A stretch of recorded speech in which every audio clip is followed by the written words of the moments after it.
What's up guys, this is your favorite fanfic YouTuber, the Fanfic Majesty, and welcome to another amazing video. You can follow me on Patreon for exclusive stories. 6 Chains. Chapter 126. Luo wants to kill someone with a borrowed knife. Advertise here. Gengar. Hearing Tren's words, Gengar dispersed his super-evolved form, and then jumped from the radio pirate group's musical symbol to the Black Pearl. The round body hit Tren's arms directly. Gengar, Gengar.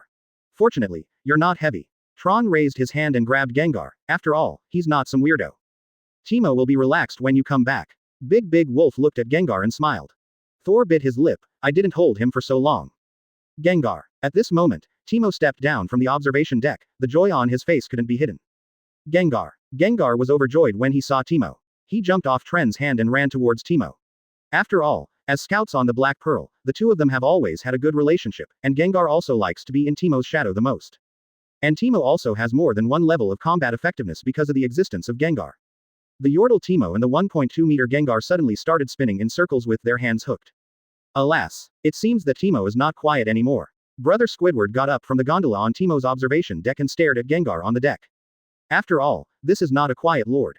Gengar is back. Ha ha ha. SpongeBob and Patrick also returned to the deck at this time, and they looked clean. For a time, the deck just became a fun place. These guys are so lively. Li Jing leaned against the side door and watched everything, holding a teacup in his hand. Everyone is coming back slowly. Sadako held a potted plant ready to be buried in the botanical garden. It's lively and lively. Ice Bear likes it. Ice Bear said calmly, staring at everyone on the deck. It seems like there will be another party tonight. Ice Bear has to work hard. White Bear, while it's still morning, you can make me some cakes to go with tea. Li Jing grabbed White Bear. But White Bear has promised Mr. Big Wolf that he will prepare it for me later. Big Wolf, he doesn't. Before Li Jing could finish speaking, Big Wolf, who was still on the deck, had already teleported to his side. What doesn't this king have? It's not easy. He has been working too hard these days. Li Jing changed the subject and smiled coquettishly. The hard work is not over yet. There is another one on the deck. Big Grey Wolf pointed at Apu who was lying motionless. At this time, Tren was also looking at Apu, as if he was about to let the ninja Apu of the Shadow Army drag him down. Can you wait? Suddenly a voice came. This voice was very abrupt, as if it appeared out of thin air. Everyone followed the sound and saw a submarine emerging from the sea not far away, followed by a man wearing casual long-sleeved clothes with a hat, half of the sleeves rolled up, and a long knife. The man in light blue pants with Madara dots on them walked out, and the voice just now was made by him. After the man stepped out of the submarine, he said to Tren, "Hi Ming Apu, why is such a character necessary?" Hearing this, Tren couldn't help but smile. It seems that you have been hiding in the sea and watching for a long time. Trafalgar Law. Trafalgar Law, Captain of the Heart Pirates, user of the Paramesha surgical fruit, bounty of 200 million belly. This guy is of no use to the head of Tren. Luo looked at Tren and showed a confident and calm smile. After Luo left the Sabayati Islands, he already had a clear plan for his future direction, Doflamingo. At first, he had pinned his hopes on the Straw Hats, but after the Sabayati Islands incident, the whereabouts of the Straw Hats were unknown, and he could only look for targets again. At this time, he decided to become the 7 warlords of the sea first, but to achieve this goal, he still needed some ships. At this moment, the conflict between the radio pirates and Tren's group happened. This made his eyes light up, because he found a more suitable partner, the Tren adventure group with imperial strength. Not only that, but the news that the sword ghost Li Jing killed Drought with one sword not long ago made him see an opportunity. Drought Jack is Kaido's right-hand man in the Four Emperors, and Doflamingo is Kaido's partner.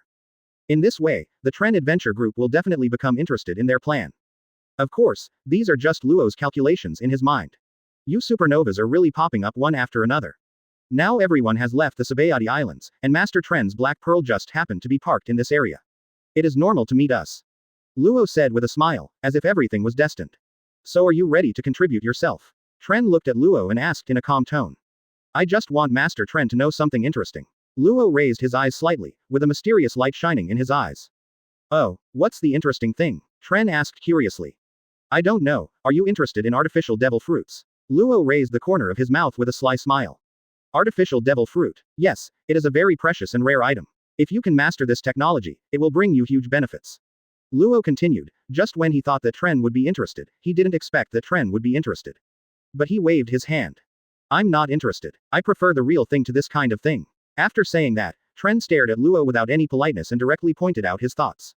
You want to use this information to lure me to deal with Doflamingo, and replace this guy with Doflamingo's factory information. After saying this, Tren kicked the unconscious Apu. Now that Akoku in Rocky Port has been solved by himself, Luo can't get the hearts of 100 pirates, so he uses some famous guys as bargaining chips to make it easier to change to Shichibukai's position.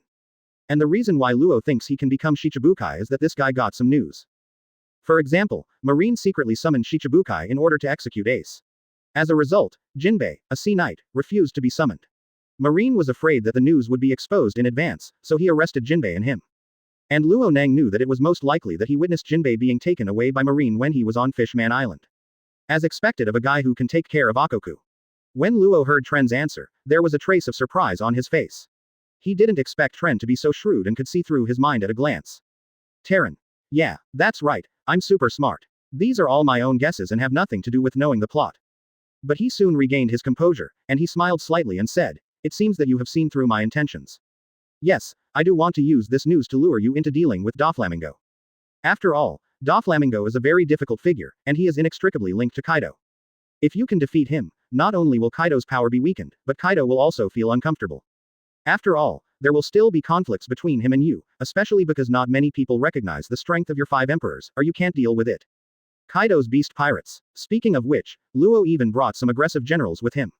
Haha. Hearing this, the corners of Tren's mouth raised slightly. "I told you, I'm not interested." Chapter 127 Luo's Choice.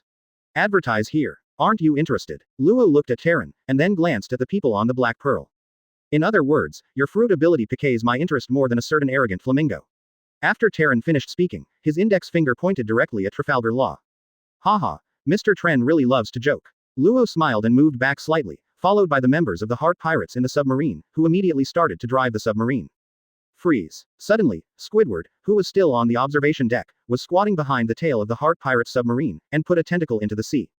Squidward slightly lifted his blindfold, turned his head, and said in a lazy tone, "I'm sorry. It's very impolite to leave before the conversation is over."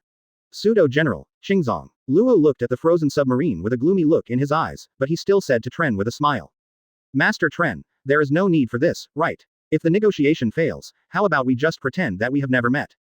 While Luo was speaking, his eyes quickly scanned all the members on the Black Pearl.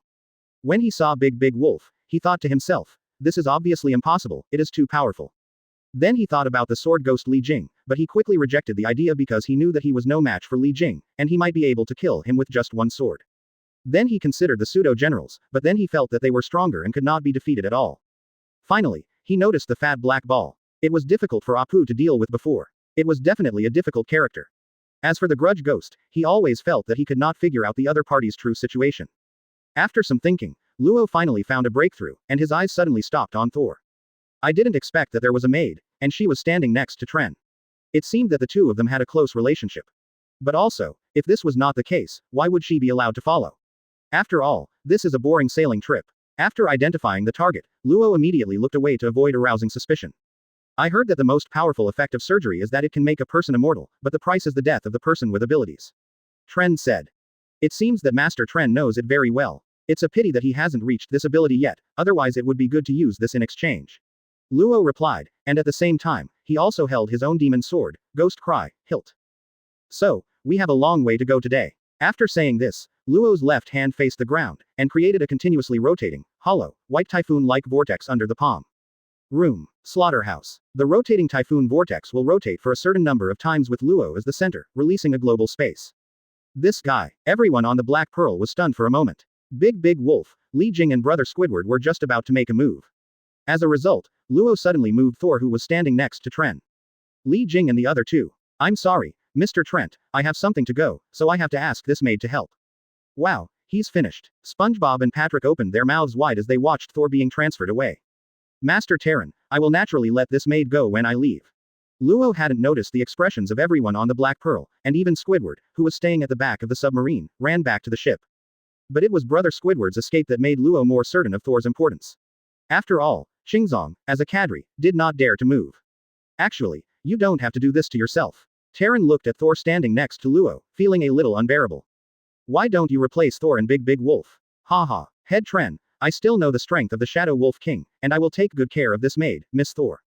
Luo thought that Teren was worried about Thor, so he smiled and cut away the surrounding frozen sea using the ability of Slaughterhouse. "Don't worry, Miss Thor." Luo didn't notice the situation behind him at this moment. He even wanted to take Thor's hand, but he felt the scales. Maid lady is really. Luo turned his head, and Luo saw the scene he least wanted to see in his life.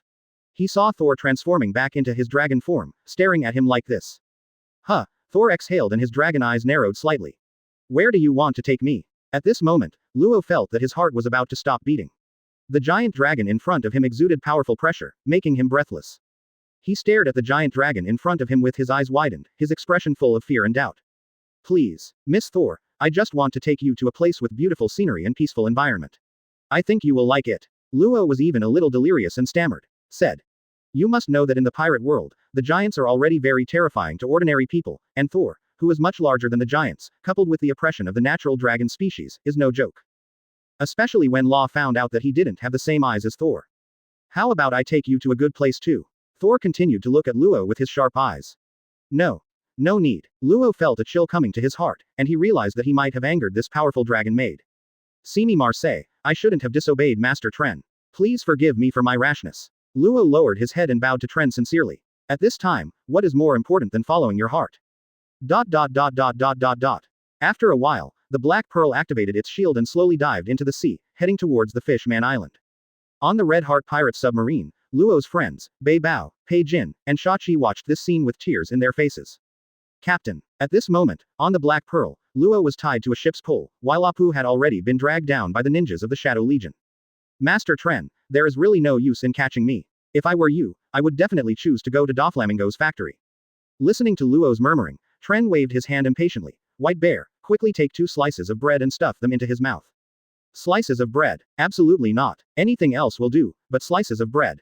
But Bai Shang still put the piece of bread into Luo's mouth with a gentle expression.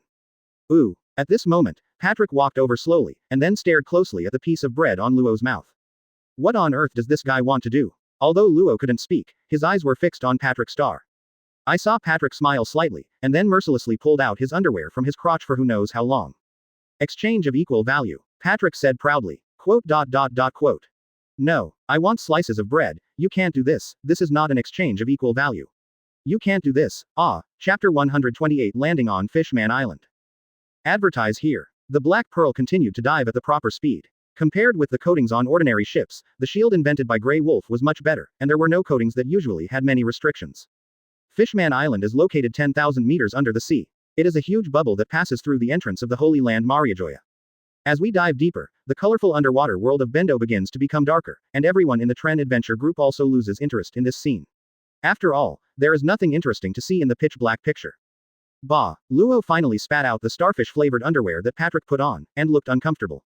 From then on, there was one more item on his dislike list, starfish-flavored underwear. You will attract Poseidons like this. Luo you said weakly, but at this time only SpongeBob, Timo and Gengar were left on the deck. What is the Poseidon class? SpongeBob asked curiously. Oh, we are going 10,000 meters deep into the sea. The Poseidon species here are not easy to deal with. They are the kings at the bottom of the sea. The flashing lights of your ship are very attractive to them. Quote. 10,000 meters under the sea, is it so shallow? SpongeBob sighed. You must know that in front of Bikini Castle, this depth can only be regarded as the earth within the earth. SpongeBob, we are going to Fishman Island. Timo looked at SpongeBob and smiled. Okay, but I'm still looking forward to meeting the Poseidon kind. At this moment, in the sea, the Black Pearl was shining slowly, and all the Poseidon creatures were circling around it. Because their animal instincts are telling them that this shiny boat is dangerous, very dangerous. Luo Gang continued to want to speak, but the sea stone in his hand made him completely unable to muster the strength. You'd better shut up. Timo looked at Luo and directly picked up the sniper rifle and shot a shot of anesthetic poison into his thigh. Ignore him, I'll probably sleep for a long time. Let's play cards, Timo said, taking out a deck of playing cards and playing with SpongeBob and Gengar. In the past, Timo was just a scout, so Timo rarely played. Now that he has Gengar, Timo can relax. The most important thing is that he has been interested in playing this poker game for a long time. He used to watch the group leader play from the observation deck, but now he can play it himself. After sailing like this in the darkness for a long time, without caring about the currents leading the way, the Black Pearl finally blocked the gap under the Holy Land. The originally dark environment also had a hint of brightness. In this passage, a huge double-layered semicircular bubble film shield surrounded the entire Fishman Island. We're here. Following the voices of Timo and others, everyone walked out of where they were. Another wonder of the world. Li Jing looked at this scene and nodded repeatedly. It's not scientific at all, but it's reasonable. Big Wolf commented as he looked at the Fishman Island. As this Fishman Island? What a magical place. Thor looked excited, as did the dumplings and platelets beside him. There should be special ingredients here. The spices on Kayasi Island were pretty good last time. Shiro Bear leaned against the kitchen door and looked at the scenery outside through the round window. The Fish Man Island is coming. Tren stood on the bow of the boat, with the corners of his mouth raised, and the handsome boy's cloak fluttered in the wind.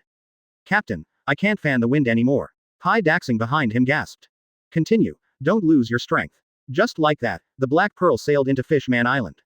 Originally, if there was a coated ship, when it entered Fish Man Island, the coating on the ship's hull would merge with the coating on Fish Man Island itself. But there was nothing on the Black Pearl, so it just pushed straight in, and the direction it came in was still above Dragon Palace City. Because the giant tree, Sun Tree Eve, growing near Fish Man Island can transmit sunlight from the ground to Fish Man Island. Therefore, the Fish Man Island located in the deep sea will also have changes in sunlight in day and night. At this moment, the huge Black Pearl is floating above Dragon Palace City, and Whitebeard's flag is torn off by the bottom of the ship, plus the Black Pearl's unique BGM. Completely a sense of deja vu as a villain enters a peaceful area. For a time, Dragon Palace City fell into a riot. All the soldiers started to move. Who invaded Fish Man Island? This is protected by Whitebeard, king of the Dragon Palace Kingdom of Fish Man Island. Wearing a crown, Neptune is a tall man with thick, fluffy orange-red hair and beard, flame-like tattoos on his arms, and thick body hair. He holds a finely carved trident with a blank look on his face. Father, it was a huge ship, and they directly knocked down Whitebeard's flag. And, they are right above the Dragon Palace. The Shark Star Prince, who has a dot on his forehead, has shark's fangs and gill slits, has long wavy hair, and has a strong appearance, also holding a trident, explained. Knocked down Whitebeard's flag. Hearing the other party's arrogance, Neptune couldn't help but be serious. Jinbei left with Marine last time and hasn't come back yet. Damn it, it's at this time. Forget it, I'll ride Hawkeye up to negotiate with them first. After saying that, Neptune called his mount over. Ooh, Lu, a cry came, and the whale named Hawkeye, wearing a crown, rushed out. Neptune also turned over and rode up, and then rushed towards the Black Pearl on the Dragon Palace City. Father. Seeing this, Prince Shark Star also quickly followed. At this moment, Tren on the Black Pearl was still staring curiously at the scenery of Fish Man Island. I didn't expect that you can see so clearly here. The perspective of Luffy and the others was not so complete at first. Tren sighed, then frowned again. However, if you can see so many things clearly, why don't you see Dragon Palace City? Maybe we are still too high. But according to the scan 3D map, Dragon Palace City is right here. Xiaohei also sat on the guardrail, looking at the actual map of Fishman Island in front of him, and smacked his lips. At this moment, an angry shout sounded like muffled thunder. Everyone. Everyone looked around and saw a huge whale rushing out from the bottom of the Black Pearl. On the back of this whale, stood steadily a big fat man holding a trident, his eyes were majestic and cold. Mishman Island is a place protected by the Whitebeard pirates. What on earth do you guys want to do?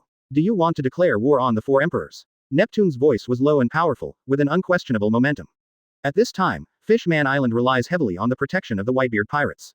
After all, with Whitebeard's protection, Fishman Island can be said to be very peaceful, and even pirates who pass by do not dare to do anything.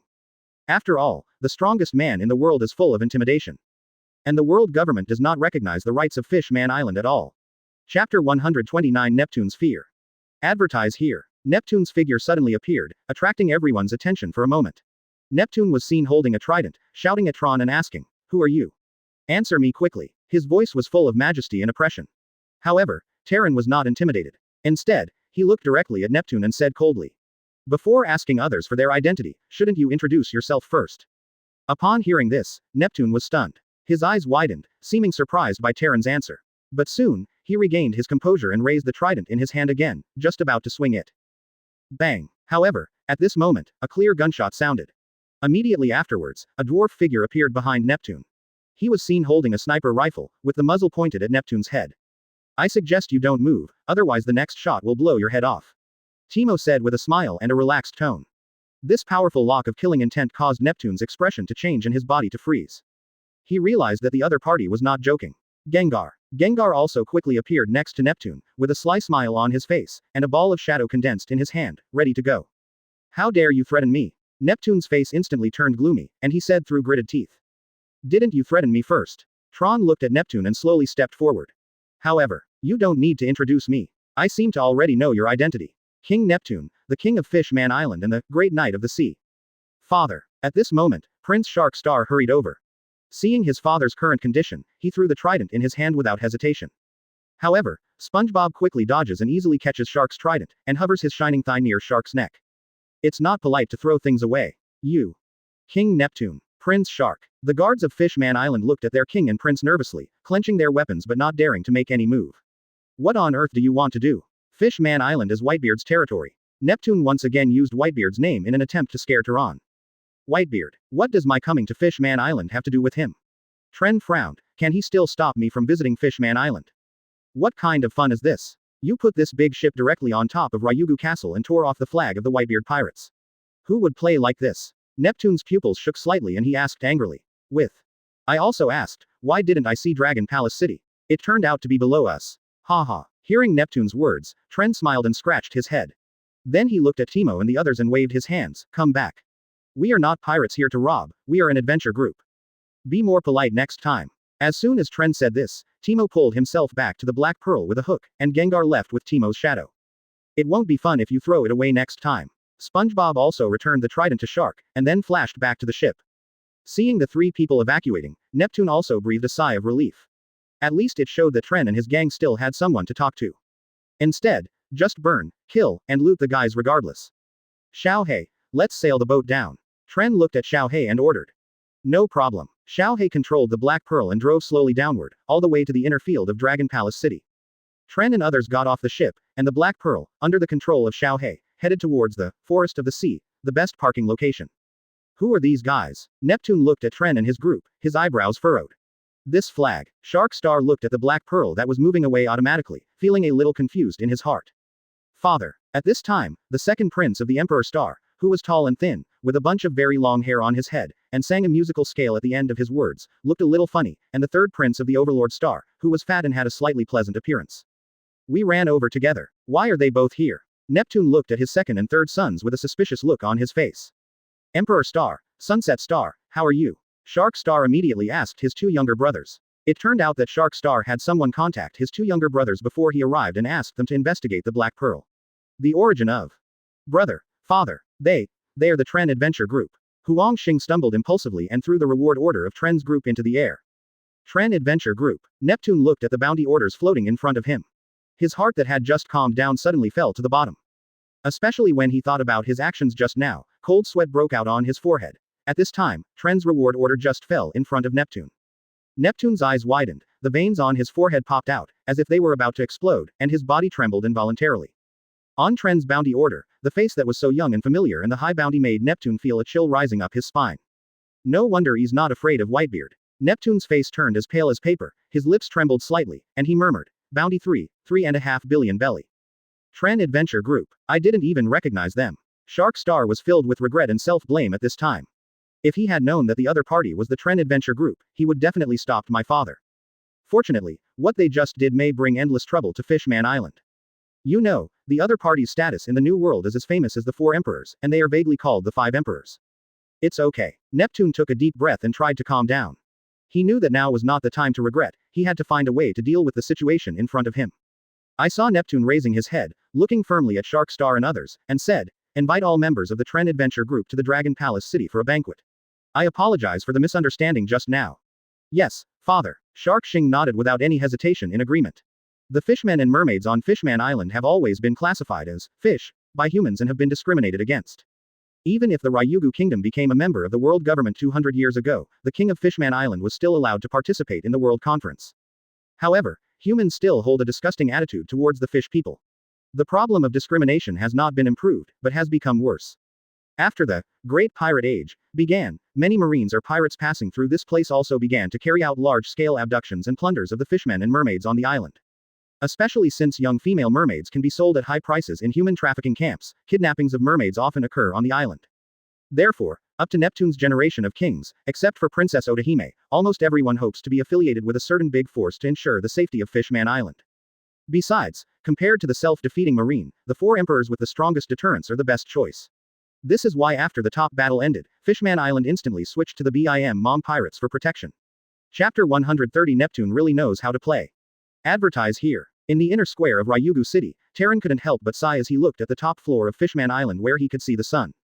The entire Dragon Palace City is a large luxurious palace built of large coral reefs, shells, and other building materials, as if there is a giant dragon entrenched in it. There is also a giant flounder with a large bubble on its back in Ryugu Castle, which is responsible for carrying foreign visitors. Fishman Island deserves to be called the Undersea Paradise. This scene is indeed beautiful. It's a pity that Dango, Sadako, and Shirokuma are not here. White Bear is going to buy some specialties and take a look at Luo. It sounds like the Forest of the Sea is a place that Sister Sadako and Danzi like. It's normal for them to be curious. Timo raised his eyes and stared at Tren and said. 2. Murloc, do mermen and fish coexist? Big Wolf looked at this scene and nodded. I was very curious when I saw this island at first, but I didn't expect that most of it is made of fish. Fish must have passed through Fishman Island. Li Jing said excitedly, but his eyes began to look around crazily, trying to find a shop that bought specialty tea and wine, but he couldn't find it after scanning around.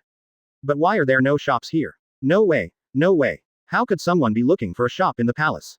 Big Wolf covered his mouth and chuckled. Big Wolf. Call me King Big Wolf. F***K. Li Jing pulled out his sword instantly. Come on. Have a fight with me outside. Let's see who is the king. Just do it. Who are you afraid of? Old guy. Big Wolf also rolled up his sleeves. Calm down. Why are you fighting and killing?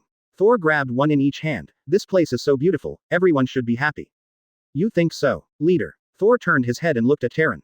As a result, at this moment, Tren, SpongeBob, and Timo were squatting and looking at the passing mermaid lady. This is so beautiful. If only there were one or two mermaid ladies on the boat, hey. Tren observed and thought with admiring eyes. Isn't that bad, Captain? Sister Thor is still here. Timo also smiled, while SpongeBob was more excited, raising his hands and shouting. Beautiful mermaid. It seems that the leader is very happy. Thor couldn't help but use his hands, and he smiled. No, Thor, I can't stand the trouble at this age. The same goes for me. Hey. Thor suddenly turned around and stared at Li Jing and Big Wolf. Don't you two want to fight? Li Jing and Big Wolf. No, we don't want to at all. Oh. Thor frowned slightly. Haha, I and King Big Wolf are the best. Fighting and other things are the behaviors we despise the most. Li Jing hugged Big Wolf. Ah, what Deputy Li said is absolutely right. We are as close as brothers. Big Wolf also hugged Li Jing, and the two of them were like good brothers. Hoo ho, everyone. While Tren and the others were chatting, Neptune rode Hawkeye down with a devilish laugh. Originally, he wanted his eldest son to invite Tren. But after thinking about it again and again, it's better to take action on my own. After all, compared to offending, you won't lose anything by making friends with Tren and others. As for face, are you kidding? Can face be used as food? Is face important to the country?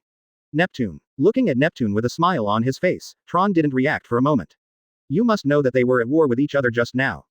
Ah, I didn't recognize Captain Tren just now. It's my fault. Neptune got off Hawkeye with a smile on his face. With a confused expression on his face, he took the initiative to hold Tren's hand.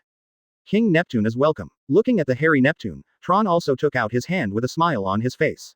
Sure enough, mermaids are also different. Why are you so polite? I will be hosting a banquet for you all in the Dragon Palace today.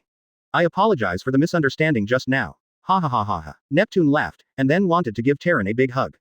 No need, we really came to visit Mermaid Island. Tren turned sideways and hid, but there was no other way. A hairy uncle hugged you with his shirt off. It's you, so you hide too.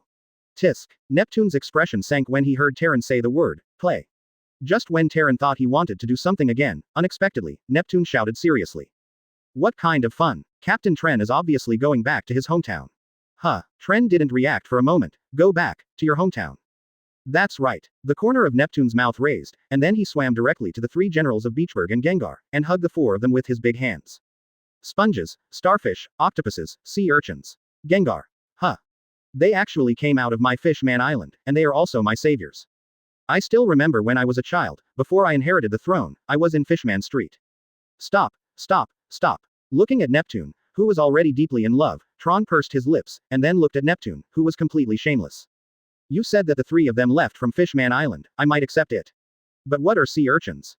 Ahem, I'm old and I remembered it wrong. Neptune smiled and continued to perform.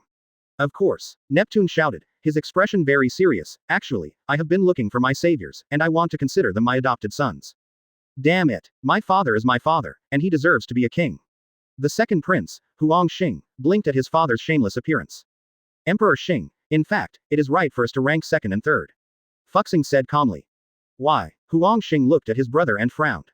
Because Big Brother has already run over. Flip Star pointed at Shark Star, who was rushing towards Neptune, and where Shark Star was standing just now, the reward order for the three generals of Beachburg was placed there.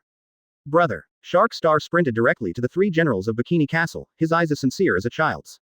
Father, are these the three saviors you told me about? Shark Star. Looking at his eldest son, Neptune really felt that there was someone to succeed him. That's right, they are my father's saviors. So before you were around, I already recognized them as my adopted sons. Wait, what the hell is this? Squidward impatiently broke away from Neptune's hands. Brother Squidward was about to leave, but Neptune snapped his fingers. The soft big bed, the massaging fishman, and the serving mermaid appeared, while Squidward lay on the bed. Oh, my great father, the king of Fishman Island. Brother Squidward, why don't you? SpongeBob was about to say something, but Neptune took out a spatula made of pure gold and made of Yangshu Eve, and the golden light flashed and exploded in the sponge. Baby face. Wow, spineless guy. Patrick, would never be like this. Patrick said coldly, and then stuffed pieces of delicious food into his mouth. Father, one more round. Everyone in Trent. Chapter 131 Movement. Advertise here. Hoo ho ho. Neptune looked at the three generals of Bikini Castle and continued to let out his unique laughter. So, Fishman Island and Tren Adventure Group are related to each other. Father is absolutely right. Shark Xing also agreed. Faces are sometimes unnecessary, as long as Fishman Island is safe. This is the responsibility a king should have. As the saying goes, you can't stretch your hand without hitting the smiling person. Now that Neptune has reached this point, you can see that this guy really has no intention of making enemies at all. What do you mean? I must go to the banquet you mentioned. Tren also smiled helplessly. Anyway, he came to Fishman Island just for its unique scenery. Now that Neptune has taken the initiative to make friends, let's continue. Hoo ho ho. You must welcome. Seeing Tren relent, Neptune smiled like an old man with chrysanthemums. Everyone, why don't you hurry up? Where's the welcome ceremony? Shark also shouted, and then groups of mermaids and fishmen walked out from both sides of the infield of Dragon Palace City. Dragon Palace City has a banquet. As the voices of the ministers on the left and right rang out, a long red carpet swept over. Neptune and the three generals of Beachburg stood on the left, and the three Prince Sharks stood on the right. The middle position was naturally reserved for Tren. Oh, you're really hurting me. Looking at where he was standing, Tren refused. Captain Tren, as far as the relationship between Fishman Island and your adventure group is concerned, let alone the three of me. Neptune pointed to the three generals of Bikini Castle. Let's go like this today. Father is right. Shark Star Prince and the other three smiled. This Fishman Island is really interesting. Big Wolf looked at this scene and couldn't help but smile and shake his head. There should be no fighting in such a beautiful place. Li Jing also said along his beard. Sister Thor, let's go in too. Timo looked at Thor and raised his eyes and tugged on her sleeves. 136 times. Thor muttered to himself. What 136 times? Sister Thor. Hearing Thor's murmur, Timo couldn't help but be curious. The leader just glanced at the serving women 136 times in total. No, it's 137 times now. No. Timo. Damn it, they are obviously some guys who don't understand the work of a maid. Thor said and grabbed Timo directly. Let's go in now, I want to see what we can do. Alas, they are obviously much more professional than Sister Thor. Timo sighed inwardly as Thor held him in his hand. Just when Tren and his gang were invited by Neptune to the Dragon Palace City to enjoy a banquet of joyful singing and dancing. Behind a stone pillar in the inner city, a yellow Madara fishman silently took out a phone bug and said in a calm tone. King Neptune of Mermaid Island warmly invited Tren and his gang to the banquet, and the treatment and scale were very luxurious. At the same time, behind a flat reef in the southwest of Mermaid Island, a government employee wearing a formal suit slowly put away his phone. Then he took out another phone bug. He lowered his voice and said, "This is the Fishman Island information point, I am number 4. The Tren Adventure Group appeared on the Fishman Island. Their purpose is still unclear, but King Neptune of the Mermaid Island has a very friendly attitude towards their group. Quote. Marine Headquarters, Marineland. Because of the execution of Ace, the headquarters has been recalling combat forces from various places one after another, especially since the Sengoku period has made it clear that as soon as the message is sent out, the Whitebeard pirates will definitely come. Therefore, if possible, leaving the strongest man in the world on the battlefield is a good choice. Edward Newgate. In the office, Zheng Guo looked at the wanted poster with a white beard and sighed. There were only 5 generals present, and it was obvious that they had just finished talking about the plan to deal with Whitebeard. Fleet Admiral. Emergency. At this time, there was a rapid knock on the door. Come in. Warring States said calmly, then raised his eyes and stared at the intelligence agent who walked in, and said in a deep voice, just say it. The intelligence agent did not dare to delay. After handing over the document in his hand, he said, Fleet Admiral, the Terran Adventure Group appeared on Fishman Island. King Neptune of Fishman Island has a close relationship with them, but it's still unclear what their purpose is. Nani. Upon hearing the news, the generals in the conference room had different expressions, some were surprised and some were confused. Sengoku, on the other hand, immediately slapped the table and stood up, roaring angrily, shouldn't they be in the waters of Kabu Island in New World? It's only been a few days since the last intelligence report. Now you're telling me that they appeared on Fishman Island. Fleet Admiral, we have confirmed it again and again. There is absolutely no problem with this information. The Tren Adventure Group is indeed on Fishman Island now. The intelligence officer lowered his head and confirmed again nervously. Alas. Upon hearing this, Warring States sighed heavily, waved his hand helplessly, and signaled the intelligence officer to leave. After the intelligence officer left, he sat back on the chair with a tired look on his face, crossed his hands to support his chin, and fell into deep thought. Let's not talk about how the Tren Adventure Group appeared on Fishman Island. Now this news contains too much information. It's only 1 month until Ace's execution, and in 2 or 3 weeks, Marine will fully announce the news to the world. But now the Tren Adventure Group appears on Fishman Island. What does this mean? Or what do they want to do? There is also the issue of attitude towards Fishman Island. You must know that Fishman Island is Whitebeard's territory. But Neptune, now the king of Fishman Island, is very enthusiastic about the poor group. This made the Warring States period think deeply about the twists and turns. Could it be that the Tren Adventure Group was preparing to form an alliance with Whitebeard, and that's why they suddenly appeared on Fishman Island at this point in time? A thought flashed through Warring States' mind, his eyes became sharp, and he said in a low voice, "No. There must be no changes to this plan. We must be clear about the position and intentions of the Tren Adventure Group." Warring States clenched his fists tightly, thinking secretly in his heart about how to deal with possible situations. He knew that he could not let such variables affect the entire situation. If the Tren Adventure Group really intends to join Whitebeard's side, then this war will become more complicated and difficult. HMPH, just launch a buster call on Fishman Island. Since there is still plenty of time, we can just catch them all. Akainu's face was gloomy, his tone was cold and determined, and his eyes were flashing with murderous intent. However, Aokiji's voice was calm but with a hint of doubt. What about the people of Fishman Island? I agree with Sakaski's proposal. Green Bull stood up to support Akainu and emphasized, as for Fishman Island, there is just a group of guys colluding with pirates. In order to safeguard justice, if necessary, some sacrifices need to be made. Tisk, tisk, tisk, it seems it's time to eat. Kizaru said. Don't participate, don't be active, don't ask questions, these are the 3 main principles and elements. Fujitora, who had been quiet at this time, opened his white eyes. If possible, how about we go down to Fishman Island? After all, I am also very curious about this so-called Tren Adventure Group. Quote. A smile. Looking at Fujitora, Sengoku was silent for a moment and then nodded. After all, this is the real mercy and justice in Marine. Chapter 132 The initial dispute over the position of Fleet Admiral. Advertise here. If possible, I can go alone. Seeing that Sengoku did not refuse, Fujitora continued.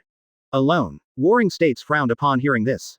Haha. Akainu spoke at this time, with a hint of dissatisfaction in his tone, as if he was teaching an ignorant child. Young guy, the evil of pirates is different, don't be too idealistic, just smile.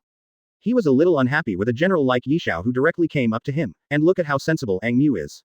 He stood on his side as soon as he came. Sakaski, what's the use of your grandiose past? Or can you deal with the Tren Adventure Group? Don't forget the Battle of Red Port. Aokiji snorted directly. Green Bull is good to you, but Fujitora is good to me. Especially Aokiji recognizes the justice of Yishao. This is a person that he and Garp were particularly optimistic about during the recruitment. Kuzan, your hands are also. Akainu was about to say something, but was interrupted by an angry shout from Sengoku. That's enough for both of you. I'm the Fleet Admiral. Warring States stared at the two of them with an angry look on his face, with a hint of helplessness and anger in his tone. What we are discussing now is the intentions of Tren and his gang. Looking at the 2 people in front of him, Warring States couldn't help but feel a sense of powerlessness in his heart. Since the Battle of Red Harbor broke out, Marine executives have become increasingly dissatisfied with Sengoku's performance. Although the Warring States period tried their best to quell the war, the Battle of Red Port was so involved that the Holy Land side has not stopped yet. The most important thing is that the Straw Hat Boy also caused a scene not long ago. Now, after the execution of Ace, no matter what the final result is, Marine executives will take the opportunity to ask Sengoku to abdicate. In this case, Sengoku knew that he had lost the opportunity to continue serving as Fleet Admiral. However, Sengoku has already considered the candidate for the next Fleet Admiral. Poor Salino is obviously not interested in this, and can even be said to be abstaining. Therefore, the only ones truly qualified to compete for the position of Fleet Admiral are Sakaski and Kuzan. Sakaski represents absolute justice. He has always firmly pursued absolute justice and used all means to achieve this. In contrast, Kuzan once upheld burning justice, but now he has gradually transformed into lazy justice. Despite this, Sengoku still prefers Kuzan as the next Fleet Admiral. Because he firmly believes that if Kuzan can ascend to power, then what he will show will no longer be laziness, but a softer and more tolerant concept of justice. Such justice may better guide Marine into the future. After both of them were quiet, Warring States calmly ordered, Yishao will be responsible for the incident on Fishman Island. If possible, don't stir up trouble with Tren's group. After all, this is a special period. Yes, Fleet Admiral. Fujitora nodded calmly, no one could tell what he was thinking. But it's not right to be alone. Why don't you let Aramaki accompany you? After all, The combat power of Tren's group is not low. It's good to have someone to take care of them if something happens. As soon as the order was given, Akainu gave his suggestion. The Green Bull also stood up very wisely. That's right. Fleet Admiral, it's still too dangerous to just smile alone. Besides, as a newly moved general, I also need some merit. Quote. Sengoku glanced at Green Bull and then at Fujitora, feeling a little helpless, but still nodded, okay. Then you two go together. Remember not to cause trouble, especially not with Tren and his gang. Quote. Don't worry, Fleet Admiral. We know what to do. Green Bull said with a smile. Warring States took a deep breath, and then issued the final order. Okay, then it's decided. You will set off for Fishman Island immediately. As Warring States finished speaking, everyone in the conference room stood up and prepared to leave. Akainu walked up to the Green Bull and patted him on the shoulder, whispering, be careful, don't embarrass Marine. Green Bull smiled, obviously knowing what Akainu meant, so Kaido said, don't worry, General Akainu, I won't let you down. After leaving the conference room, Fujitora followed Aokiji silently without saying a word along the way. Smile. At this time, Aokiji suddenly stopped, turned around and looked at him and said. What's wrong, General Aokiji? Because they were directly promoted, Fujitora and Green Bull would respectfully call the other three generals, General. Those guys are actually quite easy to talk to. As long as you don't intentionally show murderous intent, they usually won't do anything to you. As Aokiji said, he glanced at his severed arm that had lost its temperature, and a look of emotion appeared on his face. A wry smile. So that's it. No wonder, I'm just a little curious about them. After all, I've never heard of any pirate behavior on their part. Fujitora nodded thoughtfully. Believe me, Yishao, if something happens, you must run away as soon as possible. Aokiji warned with a serious look. General Aokiji, are you worried about Aramaki? Fujitora frowned and asked in confusion. Sakazuki will never let go of any opportunity to eliminate the pirates. After Aokiji answered decisively, he took steps forward again. However, Fujitora still stood there, lost in thought. Not long after, Green Bull and Fujitora went to the port of Marinafando and headed to Fishman Island. Fishman Island, Dragon Palace City. At this time, there was a burst of laughter in the banquet hall. Neptune gave up the main seat to Tren, and he sat on the left seat. He also offered the specialty wine of Fishman Island 1 cup at a time, and drank 1 mouthful at a time. Family. Later, he even offered a drink to recognize his eldest brother, and said that from now on, everyone will discuss it on their own terms. Neptune, you're too polite. Tren habitually pushed the wine glass away. After all, it would be impolite to drink. Alas, Captain Tren, you don't know the pain in my heart. Neptune covered his chest with his left hand. It's normal for the master of a country to work hard. Tren wanted to complain because Neptune wanted to complain again, so he waved his hand. He was now focusing on the system interface. 40% summon, 25% Neptune, 15% Shark Star. Because of Neptune's various mental emotions before, the summoning progress has also increased a lot. You must know that after summoning Gengar, the progress will be cleared. That's not it, Brother Tren. Tren was about to ask, but a sharp axe flew over everyone's heads and went straight to a certain door, making a muffled sound. The originally lively banquet suddenly became eerily quiet. Chapter 133 Shirahoshi. Advertise here. Here we go again. Neptune's face was gloomy, his hands were trembling slightly, and he put down the wine glass in his hand with a clear crash, his eyes full of worry and uneasiness. Whoosh. At this moment, several more sharp blades came flying from all directions, with different styles, some as sharp as knives, some as sharp as arrows, and some as small and exquisite as hidden weapons. However, their goal is the same, the closed door. Presumptuous. Li Jing roared angrily, drew out the sword from his waist, and swung it out like lightning, instantly cutting off the flying blades one by one. But what is surprising is that even though these sharp blades have been broken into countless pieces, they still continue to fly towards the door as if being pulled by some kind of force. Li Jing sheathed his sword and frowned, staring at the strange scene in front of him. It seems to be the ability of the devil fruit. Grey Wolf whispered, his eyes fixed on the broken blades. What King Big Wolf said is right. Neptune immediately answered the words, and his words were full of art, which made Big Wolf have a good impression of him for a while. I originally thought he would stop for a while, but I didn't expect that not long after Jinbei left, he had another idea. That abominable guy. The 3 Shark Star brothers also gritted their teeth.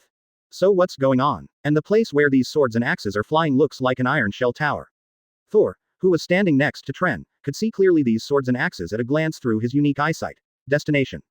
Actually, I have a daughter, her name is Shirahoshi. Neptune sighed, my princess died due to a human assassination more than 10 years ago. It was also at that time that my daughter was targeted by a guy named Vanderdecken. He has been threatening and pursuing Shirahoshi since he was 6 years old, but how could I hand over my baby daughter to this guy? After saying this, Neptune sighed repeatedly, his tone full of helplessness and anger.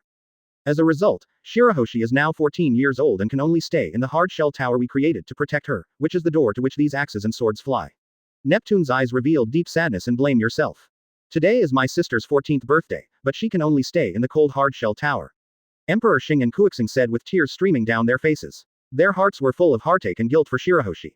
After hearing these words, the group members also felt heavy. They could not imagine the pain and loneliness Shirahoshi had endured for so many years. At this time, Emperor Star and Cartoon Star couldn't help their inner sorrow, and took the initiative to lean next to SpongeBob and Patrick Star, seeking some comfort.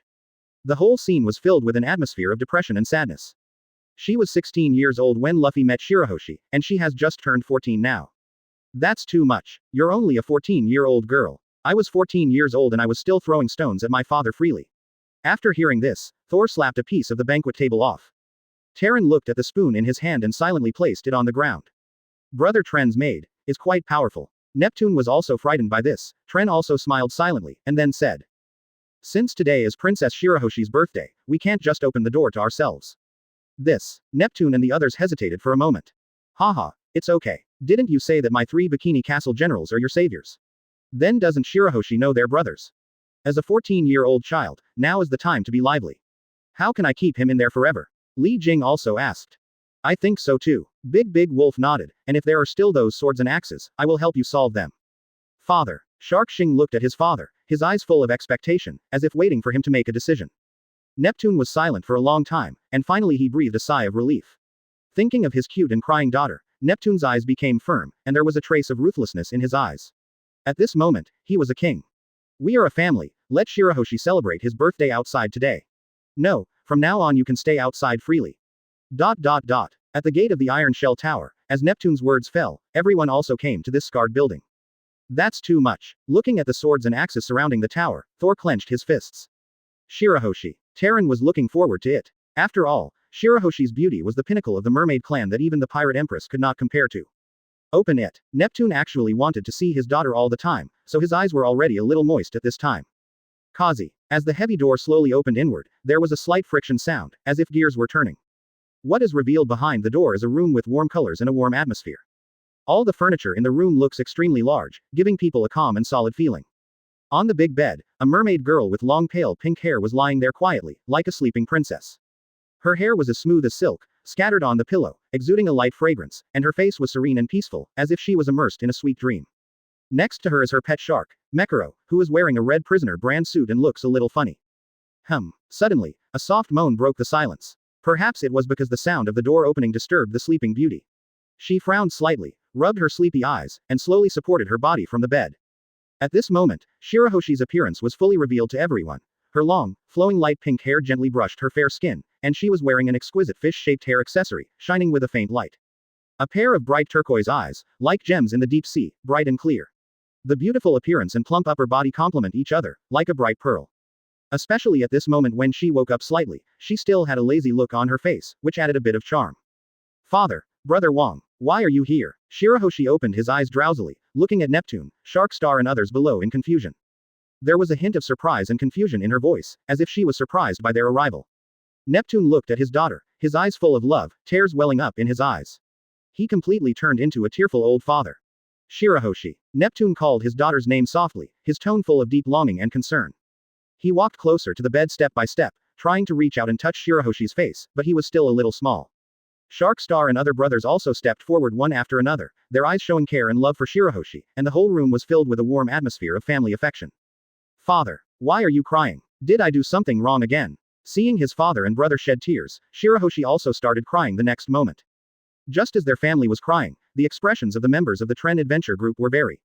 As this Princess Shirahoshi, Poseidon, one of the ancient weapon. Looking at Shirahoshi, Tren was obviously shocked. Her beautiful appearance is like an exquisite porcelain doll, which makes people want to take care of her. Of course, Thor was also shocked, but her eyes couldn't help but fall on Shirahoshi's chest, and then there was an indescribable expression on her face. He seemed to be thinking about something, and then murmured to himself, he is only 14 years old. How is this possible? Grey Wolf looked puzzled and fell into a blind spot of biological knowledge. He was completely unable to understand the situation in front of him. He had seen pictures of King Neptune and Princess Neptune in the hall. Yordles. Yeah, come on. Timo clenched his fists and silently encouraged himself. It's such a touching scene. I miss you, Madam Neja. Li Jing wiped the tears from the corners of his eyes. He was the most bland person. After all, their child is named Nezha. Chapter 134 The Other Side of SpongeBob. Advertise here. In the Iron Shell Tower, after the Neptune family finished crying, they sorted out their emotions. Father, why did you open the door at this time? Shirahoshi looked at his father, his reddish eyes flashing with confusion, especially when his three brothers were also there. Because today is your birthday. Shirahoshi. Neptune looked at his daughter and smiled. We are here to pick up my sister for her birthday. Shark Xing and the other three said in unison. Yeah, when Shirahoshi heard that he could go out, he became visibly happy and even covered his mouth with his hands. Really? Can I go out? Shirahoshi stared at his father helplessly. Of course. Neptune nodded. Then outside, Shirahoshi was about to say those swords and axes that would keep chasing her. Then she saw that there were so many people behind her father. And everyone was staring at her. This made Shirahoshi, who was originally timid and shy, suddenly become frightened. He hid behind his little father with his big body, and peeked at Tren and his gang. Seeing Shirahoshi hiding behind him after saying this, Neptune also smiled and shook his head. I forgot to introduce you, they are the guests of Fishman Island, the Trent Adventure Group. Neptune explained, and then took the initiative to walk up to Trent. This is their leader, Jenny Tren. It was them who decided to let you leave this Iron Shell Tower. Quote. Hello, Princess Shirahoshi. Tren shook his hand. Hello, Lord Tren. Shirahoshi looked at Tren, who was smiling harmoniously, and with his father's words, Shirahoshi was no longer so scared for a moment. Mermaid Princess. Patrick. SpongeBob ran around Shirahoshi with a smile, and Patrick did the same. The two of them were very excited. That Shirahoshi really deserves the title of Mermaid Princess. Hey, didn't you two agree to pose? Brother Squidward looked at these two guys and his teeth itched with anger, but when Shirahoshi looked over, he put on his calm look again and whispered in a low voice. Oh, beautiful princess, do you want me to give you a flute? You guys are so interesting. Looking at the sponge, Shirahoshi, the starfish, curiously grabbed the two of them on his palm and stared at them. You must know that there is no such species in Fishman Island. ... After a while, because of Neptune, Shirahoshi quickly became familiar with Tren and his gang. Not only did he know that the three generals of Bikini Castle were his adopted brothers. I also know that I don't have to stay in this Iron Shell Tower anymore. I'm just a little curious as to why Sir Tren calls his father, King Neptune, but his father calls Sir Tren, Brother Tren. Shirahoshi, is it really nice to be so big? Thor looked at Shirahoshi and asked softly. Of course he was asking about body. Thor wouldn't envy her. Absolutely not. Girls just praise each other. I don't know, it's always been like this. Shirahoshi replied with a smile, and on the palm of his hand was Patrick, who had become a fat starfish. Neptune, on the other hand, looked at Big Wolf and didn't know how to answer for a while. Shirahoshi was his daughter. Just when everyone was chatting happily, they suddenly heard a sharp and harsh sound, a mature sound breaking through the air. Immediately afterwards, several axes and swords flew towards Shirahoshi. Shirahoshi was startled by this sudden change and subconsciously got into his bed. Father! Shirahoshi shouted in horror, his body shaking with fear and helplessness. However, at this moment, SpongeBob reacted quickly, raised his left hand, and several dazzling rays of light shot out from his hand, colliding with the axes and swords in the air. In an instant, rays of light radiated, and the axe sword intertwined with the light, knocking them all down, but Suicune still headed towards Shirahoshi. Freezing moment. At this time, Squidward raised his hand slightly and froze it all. Patrick. Got it. Patrick was extremely fast, eating all the pieces perfectly in the blink of an eye, and burped. I hate people who make everyone unhappy. Looking at Shirahoshi, who was frightened and crying, SpongeBob's eyes darkened slightly, and then he looked at Tren. Go. Tren nodded to SpongeBob. After all, he was the fastest. After receiving Tren's approval, SpongeBob immediately turned into a ray of light and rushed out of Dragon Palace City. It was also the first time for Neptune to see the abilities of the three generals of Beachburg, and he couldn't help but feel a little shocked. This seems to be the ability of the three generals of Marine. Father, they are called false generals. Shark Star said the nickname on the wanted poster. What fake generals? They are real generals. At the same time, on a high ruins point in Fishman Street, a broad-striped tiger shark man was also Vanderdecken X. I saw him wearing a small hat, with curly hair and a beard, many necklaces hanging on his body, and 4 legs. But now he was drinking a bottle of wine by himself, and on the way to drink, he kept throw out the axe sword lying beside you. Bah ho ho ho. Shirahoshi, my wife, you should be with me. We will be perfect together. Nowadays, Vanderdecken drinks and throws axes and swords almost every day, but in order to avoid being hunted by Shark Star and others, he changes places every time. Today he happened to be in Fishman Street.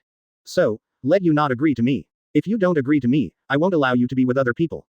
Huh. Just when Vanderdecken was throwing happily, a ray of light rushed straight towards him in the field of vision. Did you drink too much again today? Vanderdecken couldn't help but squint his eyes, and he immediately realized something was wrong, because this light was coming towards him. Asshole. Vanderdecken was about to get up and leave, but his shoulders were held down. Before he could react, all 4 of his legs were shot through by light in an instant. Ah! Vanderdecken cried out in pain. Is it fun? SpongeBob's tone was cold, as if he was a different person. If Tren and the others saw SpongeBob like this, they would definitely feel strange, because this is completely unlike the cheerful and cheerful SpongeBob. Who are you? Vanderdecken struggled to get up, but he found that he had no power to resist. He could only watch the light getting closer and closer, and he couldn't help but feel a sense of fear in his heart. No, I can give you whatever you want, just let me go first. Noah knows, right? I know where the ship is, and I will take you to find it. Vanderdecken said in horror. Do you know how others feel now? SpongeBob asked coldly. And Shirahoshi has to endure your threats almost every day, and you take pleasure in it. You make me very annoying, and SpongeBob hates people. At this point, the light just shot directly through Vanderdecken's chest. Vanderdecken's eyes widened, looking at the wound on his chest in disbelief, and then slowly fell down. Chapter 135 Preparations. Advertise here. The leader probably likes collecting, but let's forget about trash like you. Looking at Vanderdecken, who was losing his life, SpongeBob curled up his lips and regained his composure. Then it's time for everyone to party. I'm going back to make many delicious crab burgers. 3 days later, in order to ensure complete safety, Shirahoshi still stayed in the Iron Shell Tower, but now it was certain that the threat that had threatened her for many years had been resolved. Therefore, Shirahoshi burst into tears the moment he officially stepped out of the Iron Shell Tower. Tears flowed uncontrollably like a bursting flood, and the crying even alarmed the surrounding Poseidon species. In order to make up for the experiences Shirahoshi has missed over the years, Neptune decided to hold a grand celebration on Mermaid Island. This celebration will become a grand event for the entire Fishman Island, and all mermaids or fishmen will gather together to celebrate this important moment. Under the sparkling sea, in the Coral Palace of Fishman Island, an invitation letter carefully made with seaweed paper was carried by Minister Zuo, who shuttled through the colorful coral forest of Madara to the forest of the sea. This invitation was specially prepared by King Neptune to celebrate the birthday of his most precious daughter, Princess Shirahoshi. Mermaid Cafe. Tren, Thor and Li Jing were sitting around a huge seashell table. Tren, who came to the cafe with Thor on his back, looked at Thor with an embarrassed look and smiled. I didn't expect him to be sent to the Black Pearl. Yes, so this is the style of Fishman Island. Captain. Thor looked at Trempy with a smile, and then looked at the sharp-nosed Mako mermaid on the counter in the cafe. The man with short dark hair and cold eyes, wearing a hooded top, smoking a pipe in his hand, with a crystal ball in front of him. A maid. I didn't expect that Mr. Tron's adventure group is quite well equipped. Mrs. Shiarly looked at Thor and smiled. She is a one-on-one maid. Thor snorted coldly. Okay, Thor. Li Jing waved his hand, and then gently unfolded the invitation letter in his hand. We're just here to drink coffee, and I heard that the landlady can do divination. The delicate seaweed paper on the invitation slipped across Li Jing's fingertips, bringing with it the freshness and salty taste of the sea water. I can make some coffee if you want. Thor smacked his lips. That's why I said to experience the Fishman Island style, haha. They did come to drink coffee, but before they came into my cafe, they were in a real mermaid style. Mrs. Shiarly took a slight puff of her cigarette, and was interrupted by Tren just as she was about to make a joke. Haha, Mrs. Shiarly should take a look at my divination. Taren stared at Mrs. Shiarly with a smile. Divination. Looking at the crystal ball in front of her, Mrs. Shiarly's expression darkened. The accuracy of her divination predictions is as high as 100%, and she predicted the coming of the Great Pirate Era when she was young. And a few nights ago, she predicted the death of Whitebeard, and there was another guy in that war. Exactly the same, but the number of his partners doesn't match. Thinking of this, Shiarly raised her eyes and stared at Taren. Looking at Mrs. Shiarly's expression, Taren seemed to know something, so he whispered, Did you see something? You. Looking at Taren, who suddenly came forward, Mrs. Shiarly couldn't help turning her face away. What kind of divination is this? Does the leader need to be so close? It doesn't look serious at first sight. Thor locked the throat with one hand and pulled Tren back directly. Not my coffee. What kind of coffee? I'll make it for you when you get back. Drink enough. I promise, Captain, you won't make a sound when you drink it. Captain, we should go back. The invitation is from Neptune. He invites us to attend the celebration. Li Jing drank the bitter and sweet drink in one gulp and followed. Celebration. Looking at Taren being dragged away, Shiarly looked at his crystal ball again, and then started divination out of curiosity. This is not a celebration. After a moment, Mrs. Shiarly wiped out the image of the crystal ball in a cold sweat, and then ran out of the coffee shop, but the 3 figures of Tren had long since disappeared. As the celebration approaches, and with Neptune's orders, the entire Fishman Island becomes busy. The servants of the Coral Palace shuttled between the rooms, their fish tails swaying, bringing up strings of bubbles. The decoration team is hanging colorful Madara corals and luminous seaweed on the outer walls of the palace, adding a festive atmosphere to the already glorious palace. King Neptune, wearing a golden crown, stood on a high terrace and directed the preparations. His three sons, Shark Star, Emperor Star and Car Star, were each busy, checking every detail of the celebration. Shark Star is responsible for the escort work and arranging the troops. After all, this is a celebration that belongs to Shirahoshi and to Fishman Island. Everything needs to be done with caution. Huang Xing is arranging entertainment programs. He communicates with the performers from time to time to ensure that the performances are wonderful.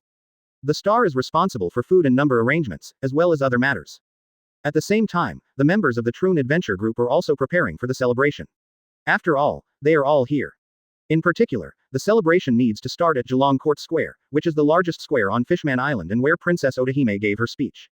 In the square, Li Jing and Thor were helping to arrange the venue. They hung strings of pearls among the corals, and each string of pearls shone softly in the sun. Big Wolf and Timo were building a technology stage on the side. With the help of Big Wolf technology, they quickly built the stage to be strong and beautiful. SpongeBob, Patrick Star and Squidward were rehearsing their dances. Their movements were exaggerated and funny, causing the surrounding fishmen and fishmen children to laugh.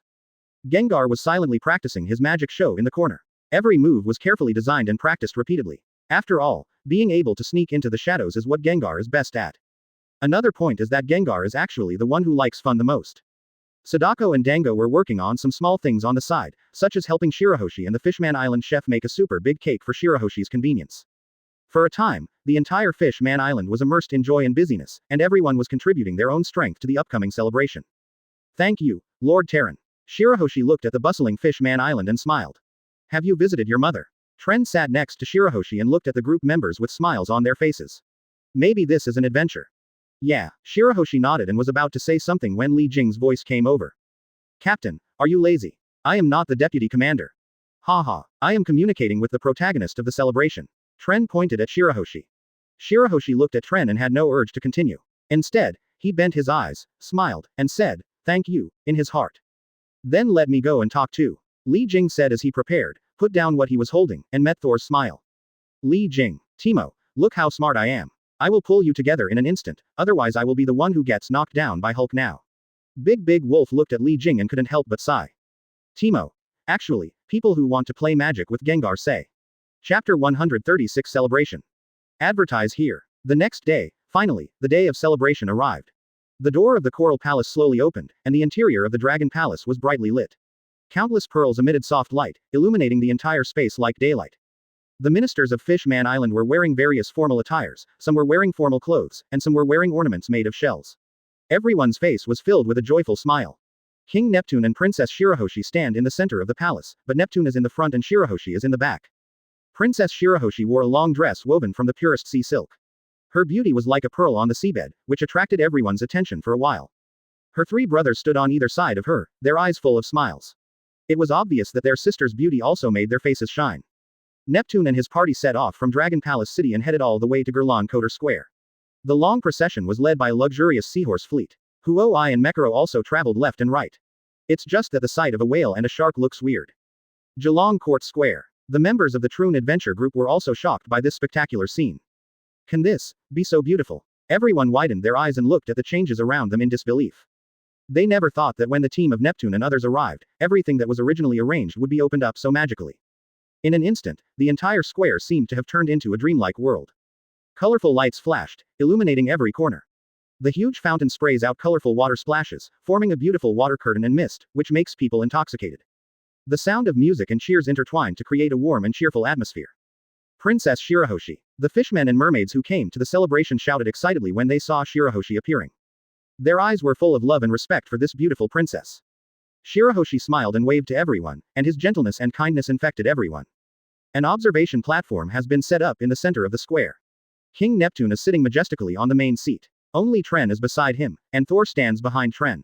Neptune looked down at the joyful scene in front of him, his face filled with satisfaction and pride, and he couldn't help but let out his iconic devilish laughter. Hoo ho ho. How long has it been? How long has it been since Fishman Island has had such a grand scene? But all this is thanks to them. If it weren't for them, my Shirahoshi would still have to stay in the Iron Shell Tower, and they are. Neptune stood up and looked at Tay London. And Tren also stood up and stared at Neptune with a smile on his face. They are the Tren Adventure Group. Hearing the name of the Tren Adventure Group, the mermaids and fishmen in the square cheered again, because after getting along with each other in the past few days, they already knew the Tren Adventure Group. Especially since this is an adventure group composed of other species except the leader and deputy group. This lets the Murlocs who hate humans know that the leader, Tron, is a truly equal person, different from those superior humans outside. Let's begin. The banquet that belongs to Mermaid Island. Neptune's laughter echoed in the air, and the residents of Mermaid Island also responded one after another. They express their inner joy with cheerful singing and dancing. The entire square is full of vitality, becoming a sea of joy. Everyone in the adventure group also wore clothes that represented their own characteristics and integrated into this wonderful ocean world. The performances of SpongeBob SquarePants, Patrick Star and Squidward won rounds of applause, and Gengar's magic performance amazed everyone. The sudden dance of Michael Big Wolf and Latin Li Jing brought the contrast and the climax of the banquet to the extreme. There are long tables filled with food in the center of the square, including fresh seafood, sweet sea fruits, and various strange-shaped but delicious underwater specialties.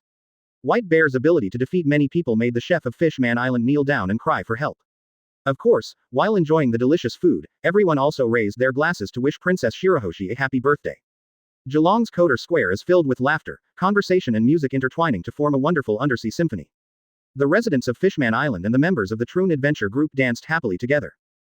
They were spinning and laughing under the stars, enjoying this rare moment of celebration. At the same time, unlike Coder Square in Geelong, this place in Fishman Street seems extremely quiet and the atmosphere is very low. This is the lawless zone of Mermaid Island. Great white shark man with curly hair, wearing a flat hat with a trident on his head and a wolfskin scarf around his neck.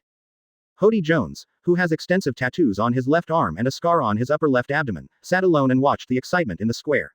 He is also very happy about this kind of joy that belongs to Fishman Island. Of course, it would be better if there is no human being like Tren. He will also participate in it. Ha ha ha ha, it's really lively. Hody Jones laughed wildly, and the laughter echoed in the air. At this moment, the prototype of a plan has emerged deep in Hody Jones's heart, but he still needs more information to perfect it. However, just as Hody Jones was laughing triumphantly, there was a sudden sigh in the midst of his laughter. Then a figure slowly walked past him. This man had slightly messy dark green curly hair, wore a pair of sunglasses, and had a cigarette in his mouth. Wearing green clothes, with long and strong legs, he holds a phone bug in his hand. That's right, this guy is the Green Bull without the marine costume. Hody Jones' eyes were firmly fixed on the Green Bull, with a trace of murderous intent flashing in his eyes. This guy is really an eyesore, why not get rid of him now? This is Fishman Street, and no one will care if a human being dies. However, when Hody Jones was about to take action, a powerful aura emanated from the Green Bull. This breath made Hody Jones feel scared and helpless. He found that he could not move at all. This is a biological instinctive reaction from him as a fish man, telling him that if he fights with the man in front of him, he will definitely die. Damn it. How can a human being be so powerful? Who is this guy? Hody Jones stared at the Green Bull with his eyes widened in horror. He has never encountered such a strong person. Even in a place like Fishman Street, no one can exude such a terrifying aura. The Green Bull did not notice the presence of Hody Jones. He continued to walk leisurely, as if everything around him had nothing to do with him. Hody Jones was in deep doubt. Chapter 137, Green Bull, Huang Mu. Advertise here. Don't worry. Hody Jones knelt down in a cold sweat and panted, while the Green Bull walked lightly towards Geelong's Coder Square and talked to the phone bug. I am not with Yishao. We have been separated since we landed on Fishman Island. General Akainu, you know that my personality is completely different from his. Aramaki, I'm already at the G3 base in New World. The Whitebeard pirates are still here. It's up to you to do what you want. After saying this, Akainu's phone bug closed his eyes to indicate that he hung up the phone. Looking at the phone bug in the palm of his hand, Lunio stood alone in the dark alley, and in front of him was a carnival celebration. This celebration song is quite happy. Marine is not in the mood at all right now. Bastards. Green Bull put the phone bug in his pocket and walked towards the center of the square, with flowers at every step. At first glance, he looks like he is a master of greening. At the same time, in the center of the square, Mrs. Shiarly pushed aside the crowd with a pale face and ran towards the viewing platform where King Neptune was. There was only one thought in her mind. Find Tren and tell him what happened. Bang. Suddenly, a man wearing a warrior uniform and a purple scarf walked out of the crowd and collided head-on with Mrs. Shiarly, who was running as fast as she could. Mrs. Shiarly was defenseless and was knocked to the ground violently. Hiss, the sudden impact made Mrs. Shiarly gasp. However, time was running out at this moment, and she had to get up immediately because the crowd in the square was too dense. If she didn't stand up as soon as possible, the consequences would be disastrous. At this moment, Fujitora sensed Mrs. Shiarly's location using her knowledge and hockey and responded quickly. He used the staff sword in his hand as a crutch and took the initiative to stand in front of Mrs. Shiarly, blocking the surging crowd for her. Are you okay? Fujitora asked with concern. Mrs. Shiarly stood up with difficulty and replied gratefully, It's okay, thank you. However, When she raised her head and saw Fujitora's face clearly, the panic in her eyes broke out instantly, and her pupils trembled violently. The picture in the crystal ball appeared in her mind again, and the man in the prophecy actually appeared in front of her. It's you. Mrs. Charlie's eyes widened and her voice trembled as she shouted. When Fujitora heard this, he couldn't help but frown slightly and asked doubtfully, "Do you know me?" On the other side, Green Bull had already walked to the center of the square. He looked at Neptune chatting with Tren on the high platform with a smile on his face, and said, "Cut. What a cheering banquet. Marine is obviously very busy now, but you are cheering with the pirates." As he spoke, seeds sprouted and grew quietly in the center of the square. Hey, isn't this murderous intention a bit too obvious? Li Jing, dressed in fish-man clothes, put his hand slightly on the hilt of his sword. There are too many people, and I don't know what the leader will say. Big Gray Wolf looked at Tren in the stands. Mr. Huang Mian, I want a delicious crab. A fishman child looked at SpongeBob and was suddenly startled, because SpongeBob's expression was a bit gloomy, and he clearly felt something. Obvious guy, everyone is so happy at the banquet. Patrick also stopped what he was doing, and Squidward's face didn't look too good either. On the other side, Tuanzi, Timo, Sadako, Timo and Gengar sat together. Tuanzi was the first to notice something was wrong.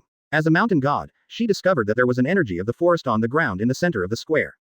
Wait for the captain's order. Sadako, who was wearing a beautiful kimono, glanced at the square. Her tone was cold, and she also held down Timo and Gengar, who were about to take action. White Bear is a little unhappy. White Bear sighed slightly, feeling a little heavy. The original joyful atmosphere seemed to be destroyed by something. Captain. In the stands, Thor instantly saw the Green Bull. Just as she was about to say something, Tren interrupted her. I know. After saying this, Tren looked directly in the direction of Gengar.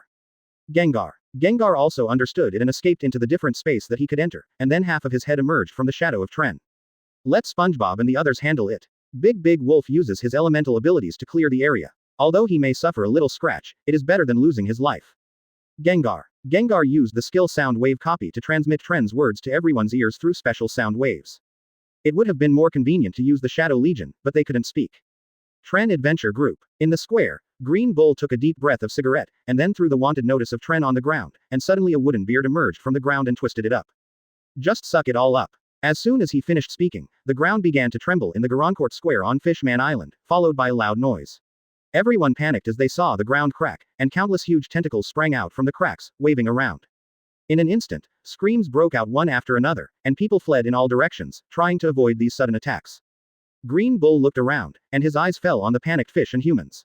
What do you want, bastard? Neptune shouted. His voice was low and powerful, and it spread throughout the square. I remember that Fishman Island is also a member of the world, right? Forget it. The celestial dragons are gods. You are not considered human anyway.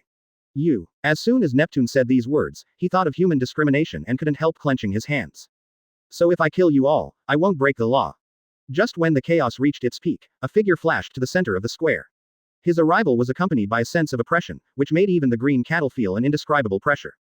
Although I can't fight you, you are no better. Wei Tailong's face turned cold. He held the weather cube with both hands and switched the element control form at the same time. When he turned the weather cube in his hand, an extremely powerful airflow suddenly spread out in all directions with the Green Bull as the center. Bang! In an instant, the entire Geelong Court Square was emptied out, and all the pirates were blown away, leaving only Green Bull. Do you want to save the lives of these guys? Seeing this, Green Bull showed a sneer at the corner of his mouth, and then his eyes flashed in his sunglasses, and then his body began to slowly change. But this is okay, you just make the first move. Quote. Before he finished speaking, the figure of Green Bull had instantly appeared behind Grey Wolf. His left hand turned into wood and swiped hard at Grey Wolf's head like a sharp claw.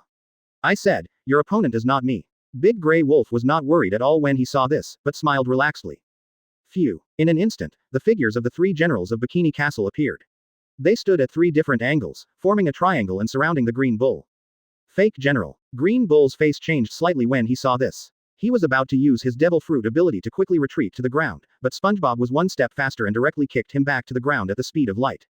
Bang! With a loud noise, the Green Bull hit the ground heavily, raising a cloud of dust. At this moment, all the Murlocs or mermaids who had been blown over stood up and looked towards the center of the field. They saw three figures standing there on the left side opposite to where the Green Bull was kicked. SpongeBob stands in the middle with his hands in his pants, Patrick tilts his neck and looks evil on the left, Squidward stands on the right with eyes lowered and eyebrows lowered, and the three of them have marine-style cloaks swaying in the wind.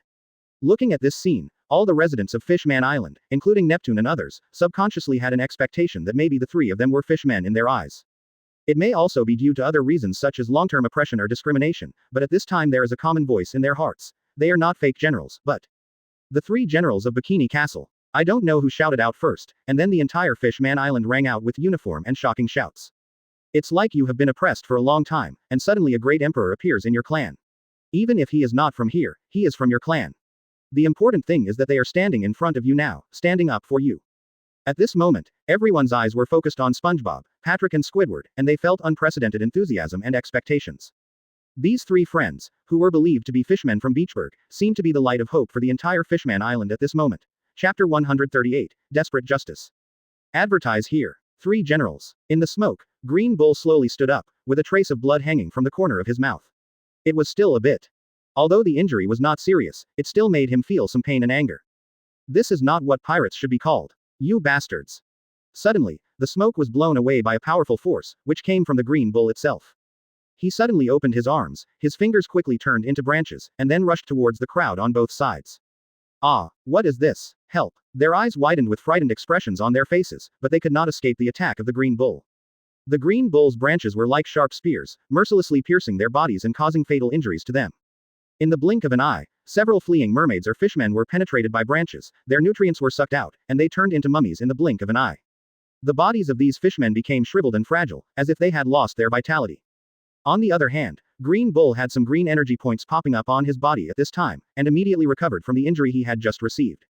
You guy. SpongeBob took the lead and turned into a flash of light and rushed away. Bang! Green Bull defended SpongeBob's kick with both hands.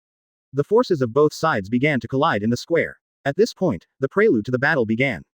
By the way, I have also practiced with General Kizaru, but I don't know how strong you can be. Green Bull was still very confident at this time, and he raised his head in an instant to end the confrontation. Then you have to take a closer look. SpongeBob continued to attack, his body shining with dazzling light, and his speed was so fast that it was almost impossible to see his movement trajectory. Such speed. Even though Green Bull was well prepared and his arms turned into thick branches, blocking another attack from SpongeBob, he was still surprised by the speed. Damn it, General Kizaru released it into the sea last time. The Green Bull's body slid backwards uncontrollably, and when he was about to backhand, another figure rushed out. Pi Daxing Single Punch Cannon. I saw Pi Daxing, activating the ability of the lava fruit. The surrounding seawater seemed to be evaporated by his high temperature, and Shan Xiao turned into hot lava and rushed toward the Green Bull. Imitators can't be as powerful as me. Green Bull sneered, and the wooden branches under his feet quickly grew lush branches and leaves, forming a huge wooden shield, trying to block Patrick's attack. In the end, the most powerful fruit of a single entity is no joke. Patrick easily broke the wooden shield, drove the Green Bull into the building with one fist, and collapsed 3 houses in a row. Ahem. Ha. Green Bull spit out a mouthful of old blood, looked at Patrick Star, and gritted his teeth. Masaka, how can this sense of power and this aura be exactly the same? A general, against 3 generals, should I say you are confident? Or stupid? Brother Squidward did not rush to attack, and activated the ability of the frozen fruit to freeze the seawater into sharp ice cones. Then he raised his hand slightly and shot towards the Green Bull. No match at all. Although Green Bull reacted quickly, his skin was still scratched by the ice pick, and a trace of blood seeped out. It's so easy for 3 generals to deal with one. You guys are really capable. The Green Bull jumped away and looked at his wounds, with a cruel smile on his lips. But, do you think you can defeat me like this? It's still early. As he said that, the Green Bull's body began to change. His skin became as rough as old tree bark, and many branches grew on his body, and leaves, as if turning into a huge tree man. He slapped his hands directly towards the ground, and countless wooden branches emerged from the ground again. In a moment, more mermaids or fishmen were pierced, and the blood stained the entire Geelong Code Square red. A powerful life force surged out of his body, and the wounds healed at a speed visible to the naked eye. Geelong's Coder Square was instantly transformed into a forest cemetery. Asshole, what are you doing? Neptune looked at his people, all of whom had become nutrients for the Green Bull. His face was as pale as paper, and his eyes were full of anger and despair. What do you think of civilian lives? Neptune roared angrily, waving the trident in his hand and throwing it at the Green Bull. However, the Green Bull easily diffused Neptune's attack with just a flick of his hand. What am I doing? Ha ha. In my eyes, you are just a group of guys who are colluding with pirates. Let me tell you, human beings reach a higher level by stepping on lower creatures, so for the justice of the many, the sacrifice of the few is right. Your joining is like a non-joining country, you have to sacrifice for the world. This is my justice. This is the justice of those guys, celestial dragons. SpongeBob flashed a beam of light across the Green Bull's huge body, and all the branches were cut off in an instant. Everyone should be happy. Laughter. This is my SpongeBob's wish. And I will get rid of all those who try to prevent everyone from being happy. In a blink of an eye, SpongeBob overwhelmed the Green Bull alone, and the battle entered a fierce stage. After all, it's Huang Mian, one of the 3 generals of Beachburg. Not SpongeBob of Beachburg. Looking at SpongeBob exerting all his strength in the square, Tron couldn't help but sigh. SpongeBob. Patrick and Squidward watched this scene without interfering. Because the Green Bull is just a joke in front of SpongeBob, who is doing his best. This is speed and power I have never seen in General Kizaru. Who are you imitating whom? Green Bull shouted, his wooden branches piercing straight like spears, and every attack caused a ringing sound in the air. SpongeBob dodged the Green Bull's attack, then broke through the attack range and directly put his left hand on the Green Bull's tree-shaped forehead, saying softly, "Come and see the sun in Bikini Castle." What? A strong beam of light directly penetrated the Green Bull. The Green Bull was lying on the ground, panting heavily. The wounds on his body were very hideous, and blood flowed down from the wounds, staining the ground red. However, SpongeBob was merciless and kicked the Green Bull in the head with no hesitation or pity in his eyes. "Your Excellency, is that enough?" At this moment, a figure suddenly appeared between them, holding a sharp knife in his hand, and easily blocked SpongeBob's attack. This figure is none other than Fujitora, who has been killing tree roots in the crowd. Green Bull looked up at Fujitora, with a helpless smile in his eyes. "I asked why I recovered so slowly. It turns out it was you who was cutting off my tree roots." Fujitora glanced at the Green Bull indifferently, and the blade in his hand was covered with a layer of black arm domineering. "You still need to explain yourself to the Sengoku Fleet Admiral." After saying that, he turned his eyes to SpongeBob on the side, with a look in his eyes, revealing a hint of vigilance. The reason why Fujitora stopped SpongeBob from attacking the Green Bull was not because of sympathy or other reasons, but to ensure that the subsequent execution task could be carried out smoothly. After all, for Marine, maintaining sufficient strength is the most important thing. As a forester with the forest fruit ability, Green Bull has strong recovery power. Although he was seriously injured, within a moment of Fujitora's blocking, his injuries began to heal quickly and he could slowly stand up. Just a smile. Why not let us deal with them together and go back like this? Green Bull looked at Fujitora, hoping that the other party would join forces with him. "Don't worry, I will recover very quickly." As he said this, the Green Bull was about to absorb nutrients and recover itself again. As a result, a murderous intention no less powerful than SpongeBob's just came out. It was Fujitora who sent out this murderous intention. He opened his blind eyes and stared at the Green Bull behind him with his head turned slightly. "Yishao, what do you want to do? Betray Marine? Huang Mu, the people of this country are crying, can't you hear it? You. A fruit that is full of vitality but brings death. This is Green Bull's, fighting justice, but he has no determination to die." Chapter 139 Fujitora. Advertise here. Hateful. Facing Fujitora, Green Bull decisively chose to take a step back. "You must know that this is Fishman Island. And Fujitora's fruit ability is no joke." Seeing Green Bull's compromise, Fujitora turned his attention back to SpongeBob. "Sir, how about ending this matter? If you slow down a little bit, I'll kick this guy's head like a ball." Looking at Fujitora, SpongeBob knew that his matter was over, so he turned to look at his leader. "Who is Jenny Tren?" Seeing that SpongeBob was not talking, Fujitora immediately wanted to use sight, hearing and color perception. But now there are too many strong people, and every aura is not weak. Suddenly Fujitora looked towards the stands, because there was a stronger aura. "No, why are you staring at me?" Even though Fujitora was blind, Thor still felt that this guy was staring at him. 80% summon, 25% Neptune, 15% Shark Star, 25% Shirahoshi, Aramaki 15%. "I thought I could get enough in one go." Sitting on the chair next to him, Tren looked at the progress of the system interface, sighed, and then slowly stood up and said to Neptune, "Let's go down and have a look." King Neptune. "Yeah." Neptune nodded gloomily. All the Green Bull's actions just now completely interrupted the only hope left in his heart for humans to accept Fishman Island. "Who oh I?" Neptune waved his hand directly, and Wa I instantly acted as a mount, leading Neptune to the center of the square in a dashing way. "Brother Tren." As soon as he landed, Neptune looked to the left, but he didn't see Tren at all. Where's Brother Tren? Didn't he just jump down? Thinking of this, Neptune couldn't help but look back. It turned out that Tren was slowly walking down the stairs of the stand. What a shame. I should have walked down as slowly as Brother Tren. Neptune regretted in his heart. Here at the stairs, Tren complained as he walked. "No, why are you jumping so fast? How could I jump so high? Even if I jump, wouldn't it hurt my feet? Captain, how about I take you down?"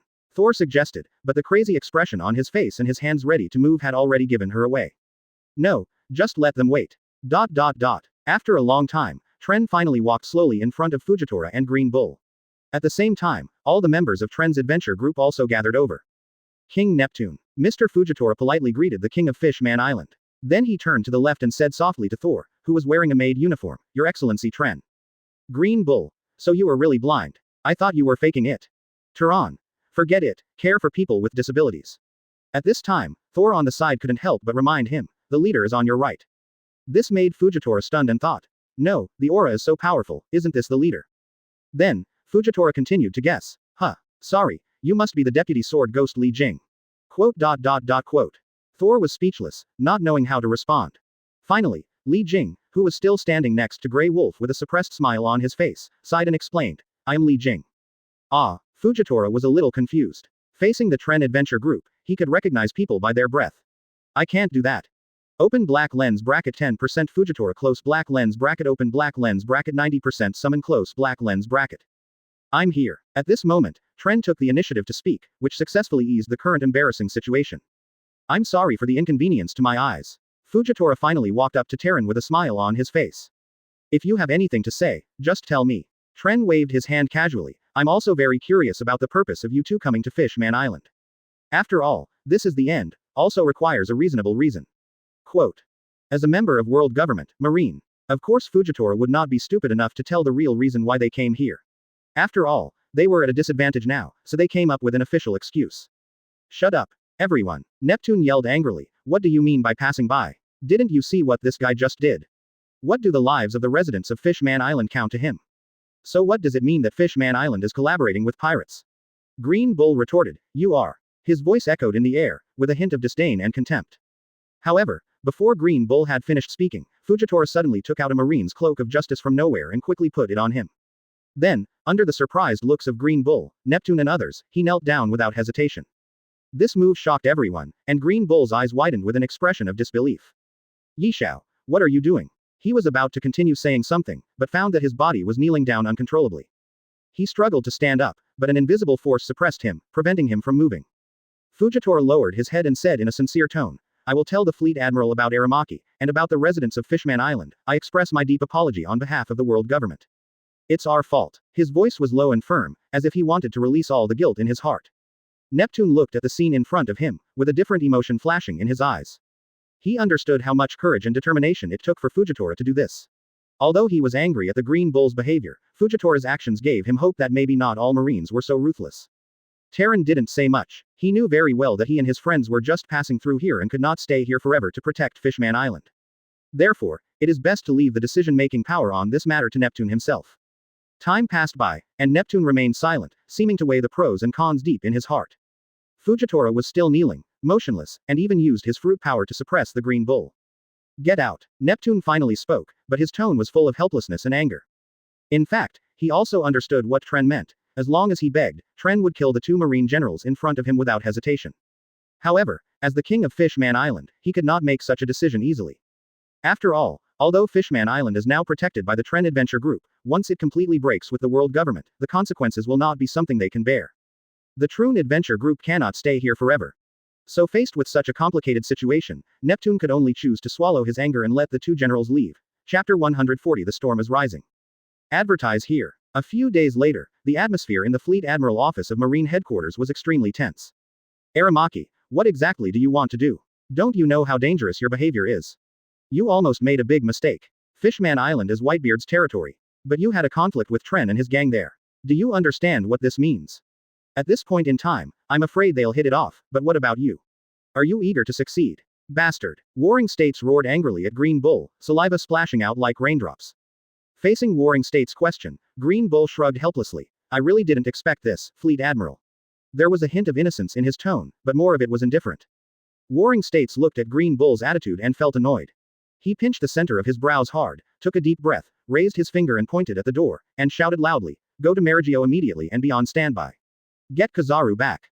The Green Bull nodded, then turned and walked out. When passing by Fujitora, he gave him a hard look. This hateful guy actually allowed him to do such a shameful thing on Fishman Island. At this moment, Fujitora was sitting leisurely on the sofa eating noodles, as if he didn't care about anything. Want a fight, Aramaki? Fujitora stopped slurping noodles and said calmly. Green Bull snorted and walked out of the office without responding to Fujitora's provocation.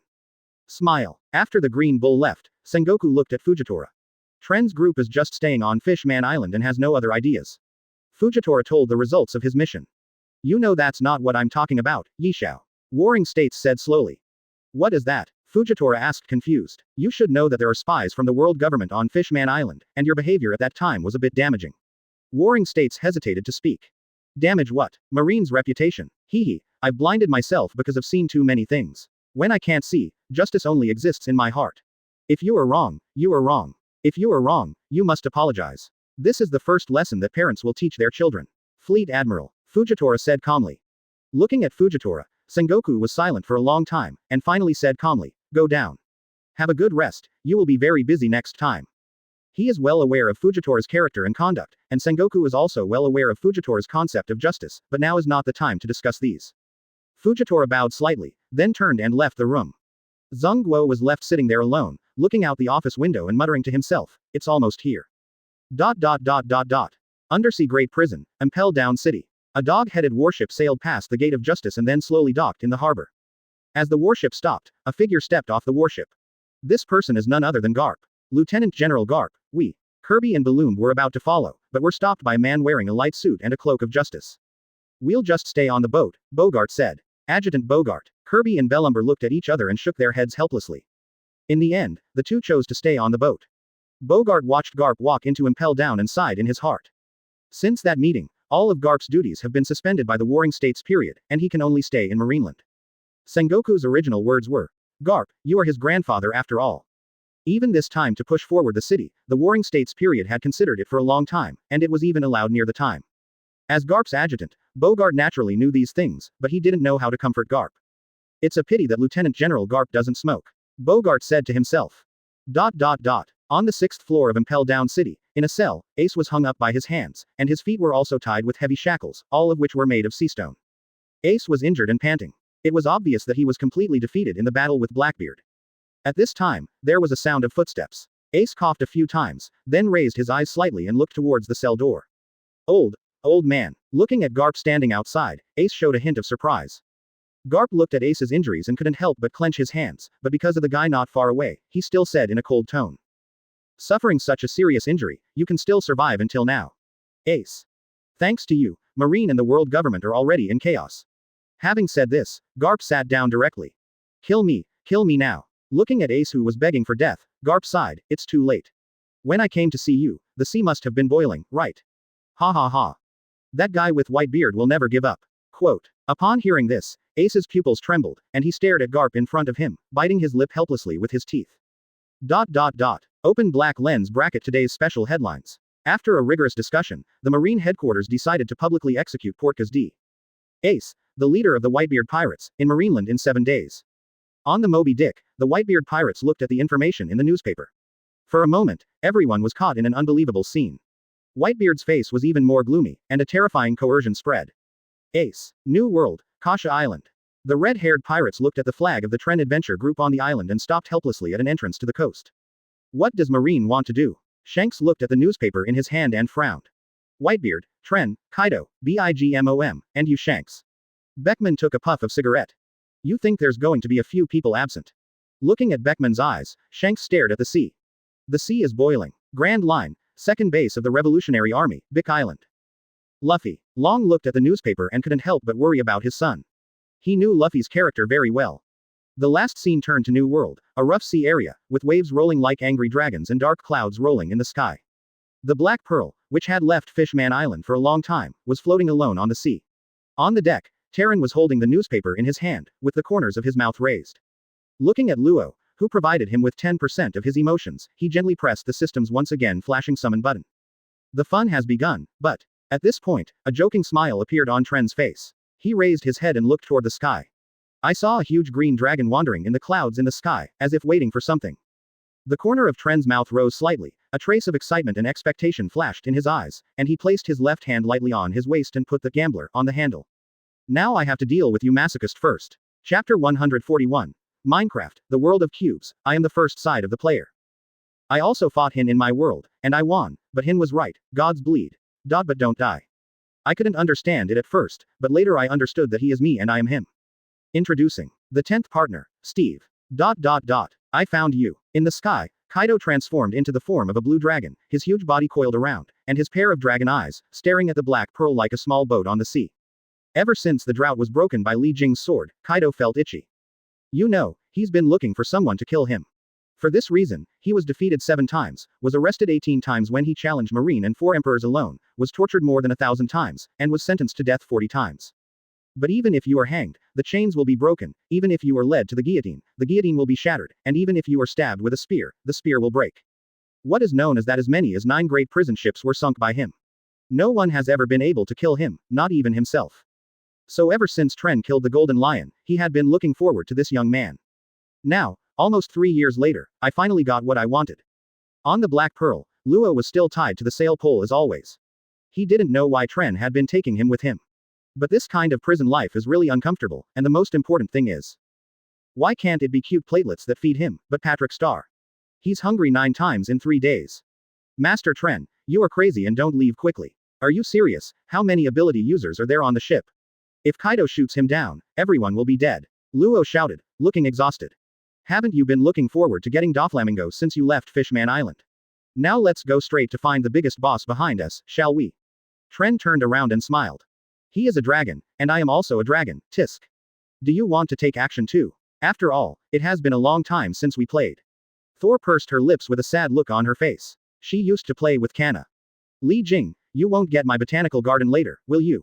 Sadako immediately got her head out from behind the door, while Tuanzi slept peacefully in the room on the 2nd floor with the platelets. If I'm here, he can hurt the Black Pearl, and I'll take his name. Li Jing held the sword in his chest and sneered. Stop yelling, I just want to give this guy a try. Big Grey Wolf took a step forward and stretched his hand. This should be an animal, right? If this is captured, the meat reserve will be full again. White Bear leaned against a hatch and touched his chin, while on the lower left side, the 3 generals of Bikini Castle were playing with a new kind of animal. Board games. Gengar, how long do you think that guy can last? Timo said while holding a telescope on the observation deck. Gengar, who was sitting in the hammock dangling behind his body, frowned, and then took out 5 chips from the bag of potato chips in his hand. No, that's Kaido of the 4 Emperors. Looking at the expressions and reactions of Tren and others, Luo seemed to have seen the end of his life. Among all the living creatures in the land and sky, the pirate known as the strongest creature, 100 beasts Kaido, This, was not Luo's exclamation, but Xiaohei who suddenly appeared and gave him a big mouthful. Then Xiaohei, I am still the greatest ship spirit. You are screaming, can't you be quieter? Xiaohei clapped his hands. Luo, Captain, I'll go up and give it a try first. Big Grey Wolf shouted, then sprinted towards Kaido as fast as he could. His body exudes a dark green light, which is the power of the dark source. When Kaido saw Big Grey Wolf, his pupils suddenly shrank and a look of surprise appeared on his face. However, this surprise was quickly replaced by contempt. Haha, I'm here to see Jenny Tren. He growled at Big Wolf. I have no interest in you, a guy from the fur tribe.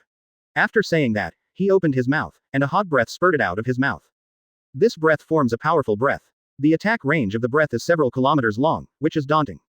Its power is extremely powerful, as if it can evaporate a mountain in an instant. Facing such a powerful breath, Big Wolf showed no intention of flinching. If you want to find the leader, you have to pass my level first. Green Loach. Big Grey Wolf raised his left hand, and all the dark sources in his body instantly gathered into his hand, forming a huge energy. Then, with a powerful wave, he directed the dark source directly towards Kaido's breath. For a time, a sense of sight of waves formed in the sky. At the same time, Tren, who had been standing at the bow of the ship, also waited until the magic circle disappeared, and at the same time, the partner summoned for the 10th time also revealed his face. This is the first time I've seen such a long panel. Name: Steve from My World. Ability: World Domain with Steve as the center for 5 minutes. The My World domain within 5 meters of the formal shape. All non-biological forms are turned into cubes. Steve enters creation, but any cubes that appear in the creation will disappear when the realm ends. Combat advancement: in Steve's battle, his combat power will be enhanced with the advancement of armor during the battle, from leather to nether alloy. Hin state: after Steve fights to the alloy suit, he will slowly enter the Hin state, and when it is complete, he will create the Sword of World Circle Domination. Strength: Steve's strength goes without saying. Close black lens bracket. In midair, Big Wolf used dark sources to completely offset Kaido's heat breath. He just landed back on the bow of the ship and was about to continue aboard, when a hand was placed on his shoulder. Big Wolf looked back subconsciously and saw a figure coming into view. It was a square man with dark brown hair, his skin was tanned brown by the sun, his purple eyes were shining with deep light, and he was wearing a blue shirt and a pair of purple-blue jeans. This man was Steve. He smiled at Big Wolf, as if saying hello to him. After seeing Steve, Big Wolf's face showed a hint of surprise, but more of it was confusion. Steve, when did you come back? Steve smiled slightly and didn't seem to care about Big Wolf's surprise. He replied calmly, just now. Then, he raised his left hand and patted his chest, as if to cheer himself up. Then, he entered an advanced combat state, and his whole body exuded a powerful aura. In the blink of an eye, a leather suit appeared on Steve, wrapping him tightly. Then, Steve took out a wooden sword from his backpack, held it tightly in his hand, and glanced at Kaido in the sky. Let me do it. I'm better at fighting dragons. Okay. Big Wolf shrugged and smiled helplessly. Who told you to come back just now?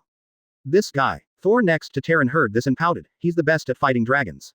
Obviously when we first met, if it wasn't 5 against 1, I wouldn't necessarily know it. Lose. Chapter 142 I just don't know how you compare to the Ender Dragon. Advertise here. Perhaps because of the confrontation between Big Wolf and Kaido, the dark clouds above the Black Pearl were blown away at this moment, and the sun was shining on this small sea area, but there was a tense atmosphere in the air. Luo stood aside, looking at Steve, who was wearing a leather jacket, on the bow of the ship, with a suspicious look on his face, frowning, and whispered to himself. Who is this guy? Why is he here? Is he also a member of the Tren Adventure Group? At this moment, the elytra behind Steve suddenly unfolded, making a slight buzzing sound. He held the wooden sword in his hand tightly and looked firmly at Kaido in the sky. Then, he waved his wings vigorously, and his body flew towards Kaido in the air like an arrow. While flying in the air, Steve felt strong wind resistance, but he did not flinch. He gritted his teeth, tried to maintain balance, and kept accelerating. As the distance got closer, he could clearly see Kaido's huge and terrifying body. When Steve approached Kaido, he waved the wooden sword in his hand without hesitation and slashed at Kaido with fierce momentum. However, facing such a powerful attack, Kaido just smiled lightly and seemed not to take it seriously. Masaka. On the deck, Luo's mouth opened slightly. He wants to challenge Kaido in this leather suit. Pa. Xiaohei gave Luo a big mouth again. Can you question Brother Steve? My Black Pearl is still waiting for him to refine it. He's still a shipwright. Pa. Xiaohei slapped him again. It's a craftsman. Crazy. They are all crazy. In this situation, instead of sending a combatant called Grey Wolf, we should trust a craftsman. Xiaohei once again fired his bow from left to right. King Big Wolf is an inventor. What kind of combatant? Luo, whose face was red and swollen, said, how can a small hand make a big mouth? ... Sky battlefield. I told you, I'm here to find Jenny Tren. Kaido roared and released a blazing breath of fire, heading straight for Steve. However, Steve did not panic. He quickly swung his body around the hot breath exhaled by Kaido all the way to its dragon's head, shuttling through the flames like a flexible creature. You are not qualified. Steve stabbed Kaido's dragon's head with the wooden sword in both hands, but was unscathed.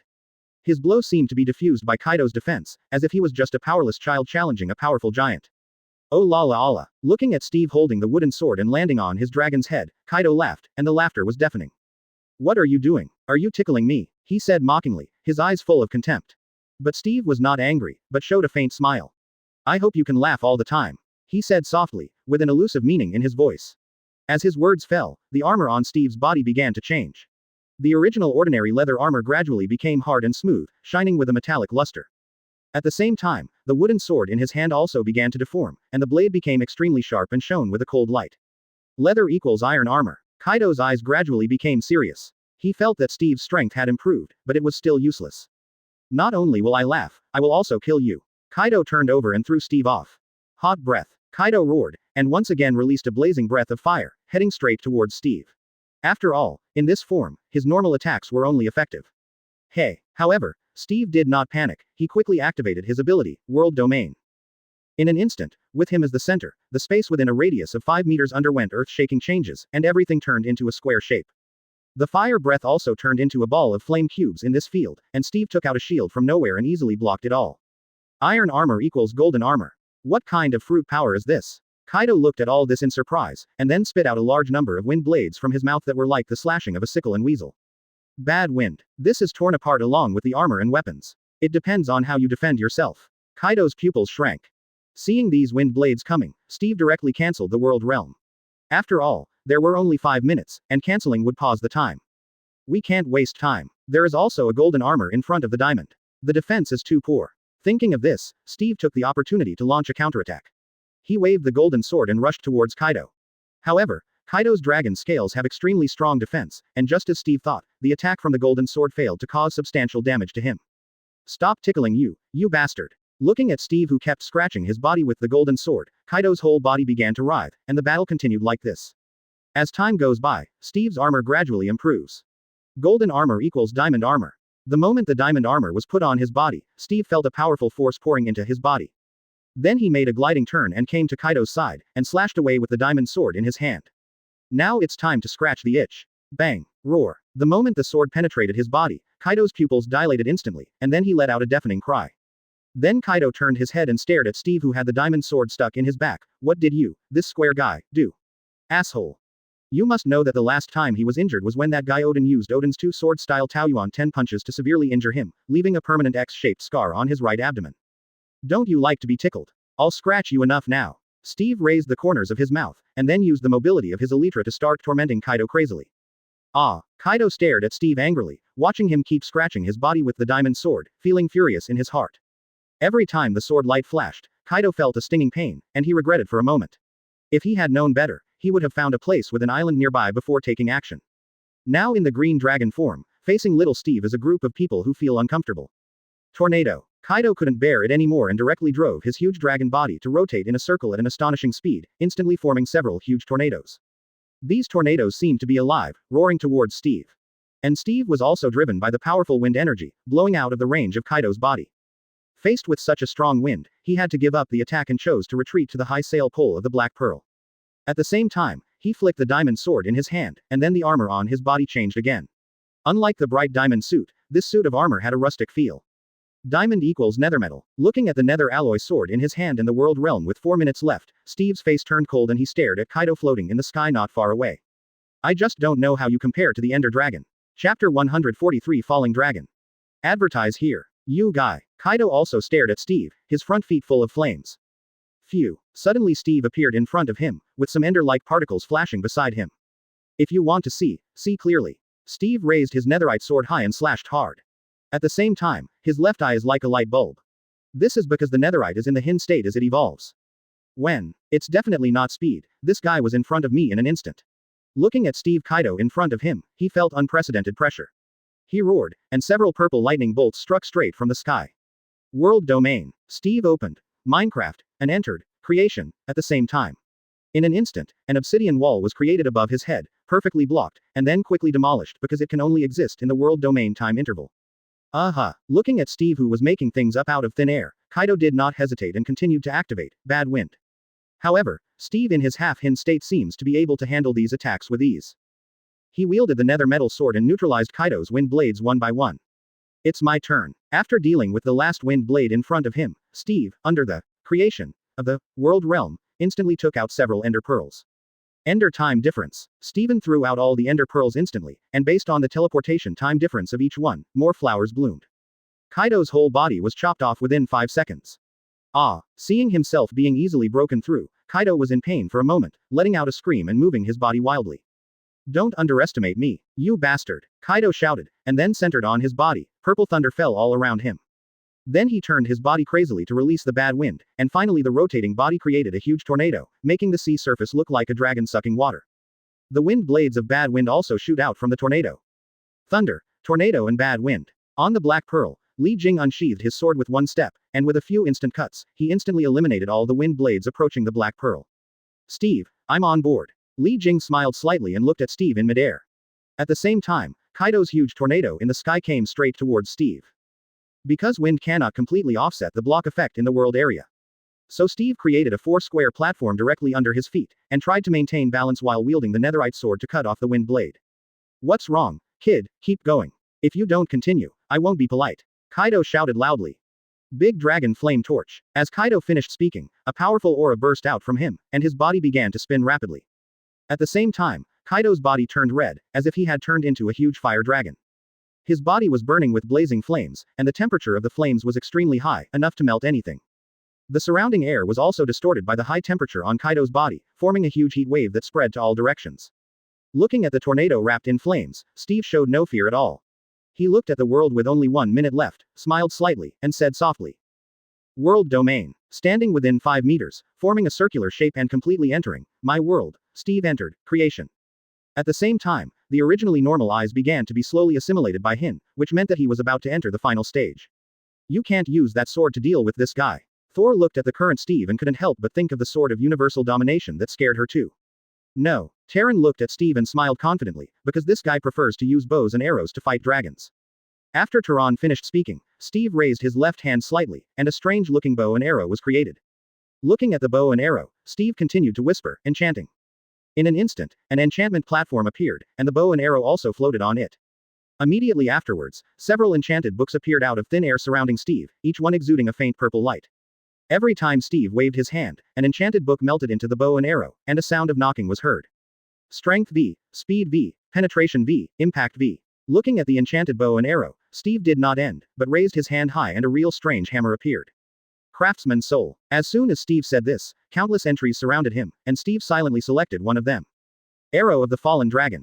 Knock. As Steve knocked down the hammer in his hand, the bow and arrow were completely completed. Come on kid, let's see if you can kill me. On Kaido's side, when he saw Steve pulling the bow, he stopped spinning, and instead used the head of the Fire Dragon torch to wrap around Conqueror's domineering attitude came straight at Steve. Rising Dragon Flame 8 trigrams. Steve took the bow and arrow, slowly drew the bow, and at the same time fully entered Hin mode. Don't hide if you can. The moment Steve finished speaking, the hand holding the string loosened slightly, and the arrow on the string was instantly fired. On Kaido's side, when he saw Steve let go, his whole life flashed through his mind. This kind of fear was something that even Odin could not have caused. In a matter of milliseconds, Kaido instinctively turned his head sideways, and the bow and arrow pierced his left chest and upper shoulder. In an instant, Kaido was like a dragon that had been completely shot down, flying backwards with the impact of the arrow. Falling Dragon. Steve smiled softly, and at the same time, the time for the world realm was up and it disappeared. On the Great Sea route, the winds and clouds were unpredictable, the climate was complex and changeable, and a small island named Lycaos appeared in the field of vision. The island is covered in lush vegetation and surrounded by azure waters and towering mountain peaks. There are many rare creatures and mysterious ruins on the island. It seems like a lost world waiting for people to explore. At this moment, a huge shadow suddenly appeared in the sky, like a ferocious beast swooping down from the clouds. Its figure grew bigger and bigger, until it occupied the entire sky, and finally hit the island heavily. It raised a huge cloud of smoke and dust. After a long time, the smoke and dust dispersed with the wind. One was extremely tall and burly, with black hair shawl, a pair of long horns like dragon horns, a beard as long as a dragon's beard on his mouth, and a dragon scale tattoo on his left arm. The upper body is naked, with an X-shaped scar on the right abdomen, sword wounds all over the body, and a small arrow stuck in the left chest and shoulder. A purple top hangs around the waist, and 2 gold chains hang from the hem of the top. The guy wearing dark green baggy trousers on his lower body, with a rope tied around his waist, and a purple fluffy cape, was lying on the island with weak breathing and white eyes.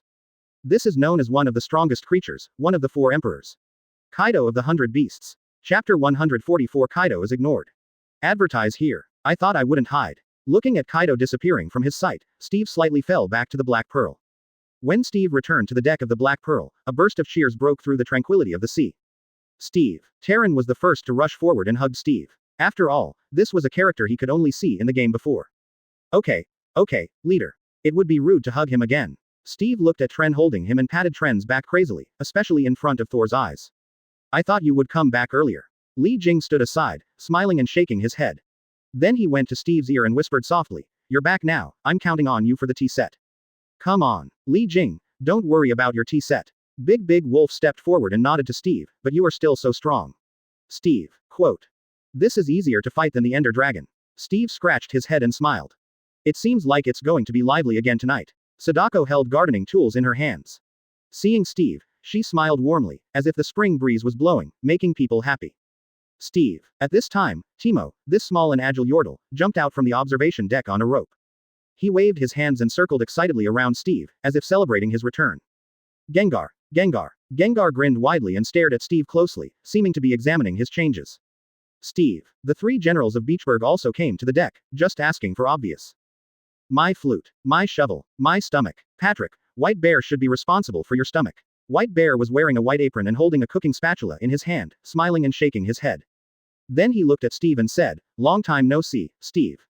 "Long time no see, White Bear." Steve looked at the White Bear and took the initiative to step forward. Ice Bear shook hands with Steve and shrugged. "It seems we are going to add dishes to celebrate tonight." Wow, at this moment, a white ball rushed over and knocked Steve to the ground. This doesn't sound like a bear, so I knew it was you Tuanzi. Ha. Steve looked at Tuanzi in his arms and smiled. At this time, the maid Thor bowed gracefully, her body looking soft under the reflection of the sunset. Welcome home, Mr. Steve. Sister Thor, don't do this. I'm not used to it. Get used to it. Ha. The sea breeze blew gently, and the Black Pearl was filled with laughter and laughter. Tren looked around. Deputy Team Leader Li Jing, Inventor Grey Wolf, Pruner Sadako, White Knight Scout Timo Gengar, Pet and Ship Dr. Tuanzi.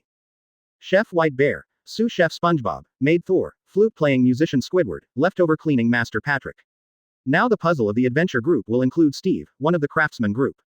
There are more and more partners. Tren sighed inwardly, then stretched and laughed. Tonight's banquet. Okay, Captain Tren. All the members agreed together. Has Kaido been defeated? No, it's impossible. Those are the 4 emperors. How could a craftsman? Who is this guy? Just as everyone was heading towards the restaurant on the 2nd floor, Steve frowned as he looked at Luo, who was tied to the sail pole and was mumbling. Ignore him, he's just a tool. Timo smiled, then pulled Steve towards the lifting platform. Marineland, Marine Headquarters. When a conflict broke out between Kaido, one of the 4 emperors, and Teren in the waters of Edwall, it was impossible for Marine to be unaware of it. After all, every 4 emperors has informants and spies arranged by Marine. Fleet Admiral. Kaido of the Beasts and Teren's gang met in the waters of Edwall. An intelligence officer hurried into the conference room and reported the latest situation to Sengoku. Hearing the news, Warring States frowned. Edwall. This is a familiar place. He thought secretly in his mind and continued to ask, what exactly are they planning to do? In this sensitive period, do they want to stir up trouble? However, Warring States' tone remained as calm as water, and he did not seem to be disturbed by the news. In fact, since it was announced that Ace would be executed in Marineland, Marine's deployment was already in place. Now, the only thing left to wait is the arrival of Shichibukai. It's not like forming an alliance, but it's more like Kaido took the initiative to challenge Tren and his gang.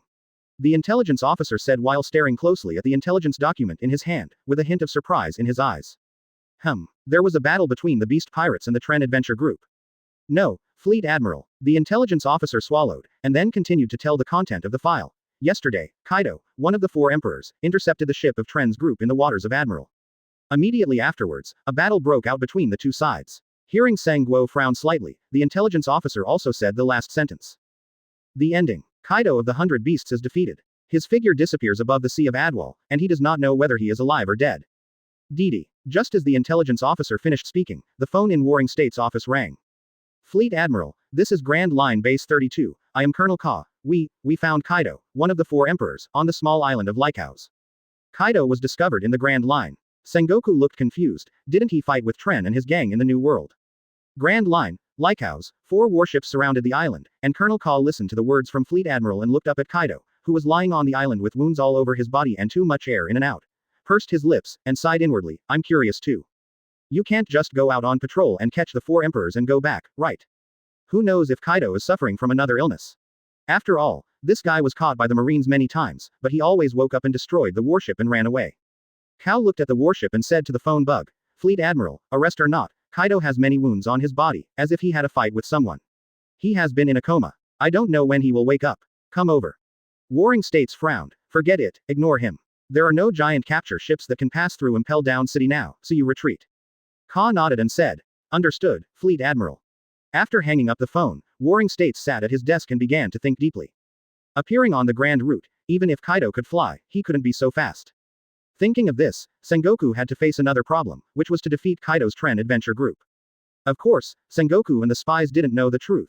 In fact, Kaido did not challenge the entire Tren Adventure Group alone, but fought Steve one-on-one, and the battle ended with Kaido's defeat. Chapter 145 Whitebeard.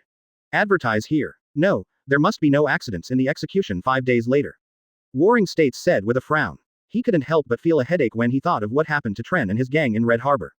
At that time, they caused Marine a lot of trouble and even caused him to be embarrassed. He really couldn't imagine what kind of uproar it would cause if Tron and his gang appeared in Marine Adventure. At this moment, an intelligence agent hurried over. Fleet Admiral. Warring States asked impatiently, what's going on? The intelligence officer gasped and replied, I just received the news that the Whitebeard pirates and the red-haired pirates are in contact again. Warring States' eyes widened and he said in shock, Nani? This sudden news caught him off guard. The relationship between Whitebeard and Red Hair has always been delicate, and this contact has undoubtedly made the situation more complicated. What worries Warring States even more is, what is Shank's intention? Does he also want to get involved? The more Warring States thought about it, the more uneasy he became, and he couldn't help complaining, what on earth does this guy Shanks want to do? If this continues, will even Big Mom be ready to take action? The entire Malinfando seemed to be shrouded in a tense atmosphere, while Sengoku fell into deep worry and contacted people above the Lieutenant General to hold a meeting in the large conference room. New World. On the endless sea, huge waves suddenly arose on the calm sea, and 2 ships came slowly from a distance. These 2 ships belonged to the Whitebeard pirates and the red-haired pirates respectively. They were parked in the middle of the sea, creating a tense and gunpowder-filled atmosphere. It's just that compared to the Whitebeard pirates, several ships have flags flying. The red-haired pirate group appears to be relatively low-key, but their momentum is not inferior to the former. Shanks, the captain of the red-haired pirates, stood on the bow of the ship, his eyes revealing emotion. Have all the cadres been called back? The distance between the two ships is getting closer and closer, and the atmosphere is becoming more and more tense. Red Hair, what is he here for? The cadre called back by Whitebeard already felt that something was wrong with the atmosphere between them. However, at this moment, Shanks suddenly broke the silence. Sassy ignored Dana. Immediately afterwards, Shanks directly signaled his crew not to move, and once again jumped alone to the deck of Whitebeard's Moby Dick. Shanks, what are you doing here again? Whitebeard narrowed his eyes slightly and looked at the red hair in front of him. The current situation is not the same as the last time they met. Marine has publicly announced his intention to execute his son Ace. Everyone, don't move. Marco immediately stopped all the cadres who were about to move. After all, the red-haired man's domineering attitude nearly stunned everyone last time. Did you know Marine is waiting for you? Shanks raised his eyes and stared at the old man in front of him. Yes, Whitebeard can already be called an old man. Well, clatter. Whitebeard laughed, so what? Ace is my son. As he laughed, Whitebeard suddenly lowered his eyes and his tone turned cold. What, are you going to stop me this time too? I have no intention of stopping it. Looking at Whitebeard and the cadres gathered around him, Shanks shook his head. After all, you are Whitebeard. The moment they heard these words, the members of the Whitebeard pirates breathed a sigh of relief, and their originally tense nerves gradually relaxed. After all, now is not the time to start a war with the redhead. Then what do you mean? Do you also want to go to Malinfando? I can only decide this. Shanks continued. I'm here to tell you that Blackbeard's guy is really not simple. Ace was also given to Marine by him in exchange for the Shichibukai identity. Teach. Whitebeard frowned, and the atmosphere suddenly became low. After all, Blackbeard was the culprit of everything. I suspect he is planning something, but I am just suspicious. After all, he has always been an ambitious guy.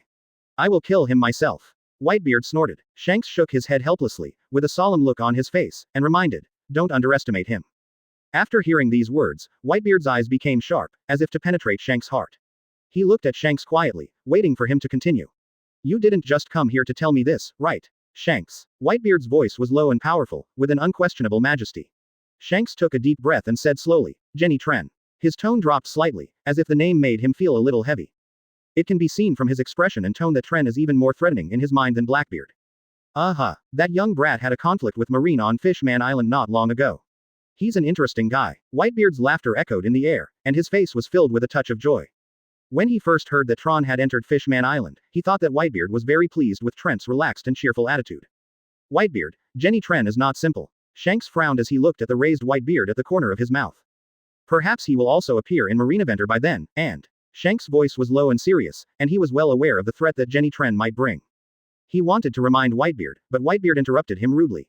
Then Shanks, you won't show up. Whitebeard's tone was low. He looked at Shanks with determination in his eyes. The atmosphere between the two became tense, as if a conflict might break out at any time. Shanks took a deep breath and tried to calm down. Whitebeard, Shanks. Whitebeard stared at the red hair with a serious tone.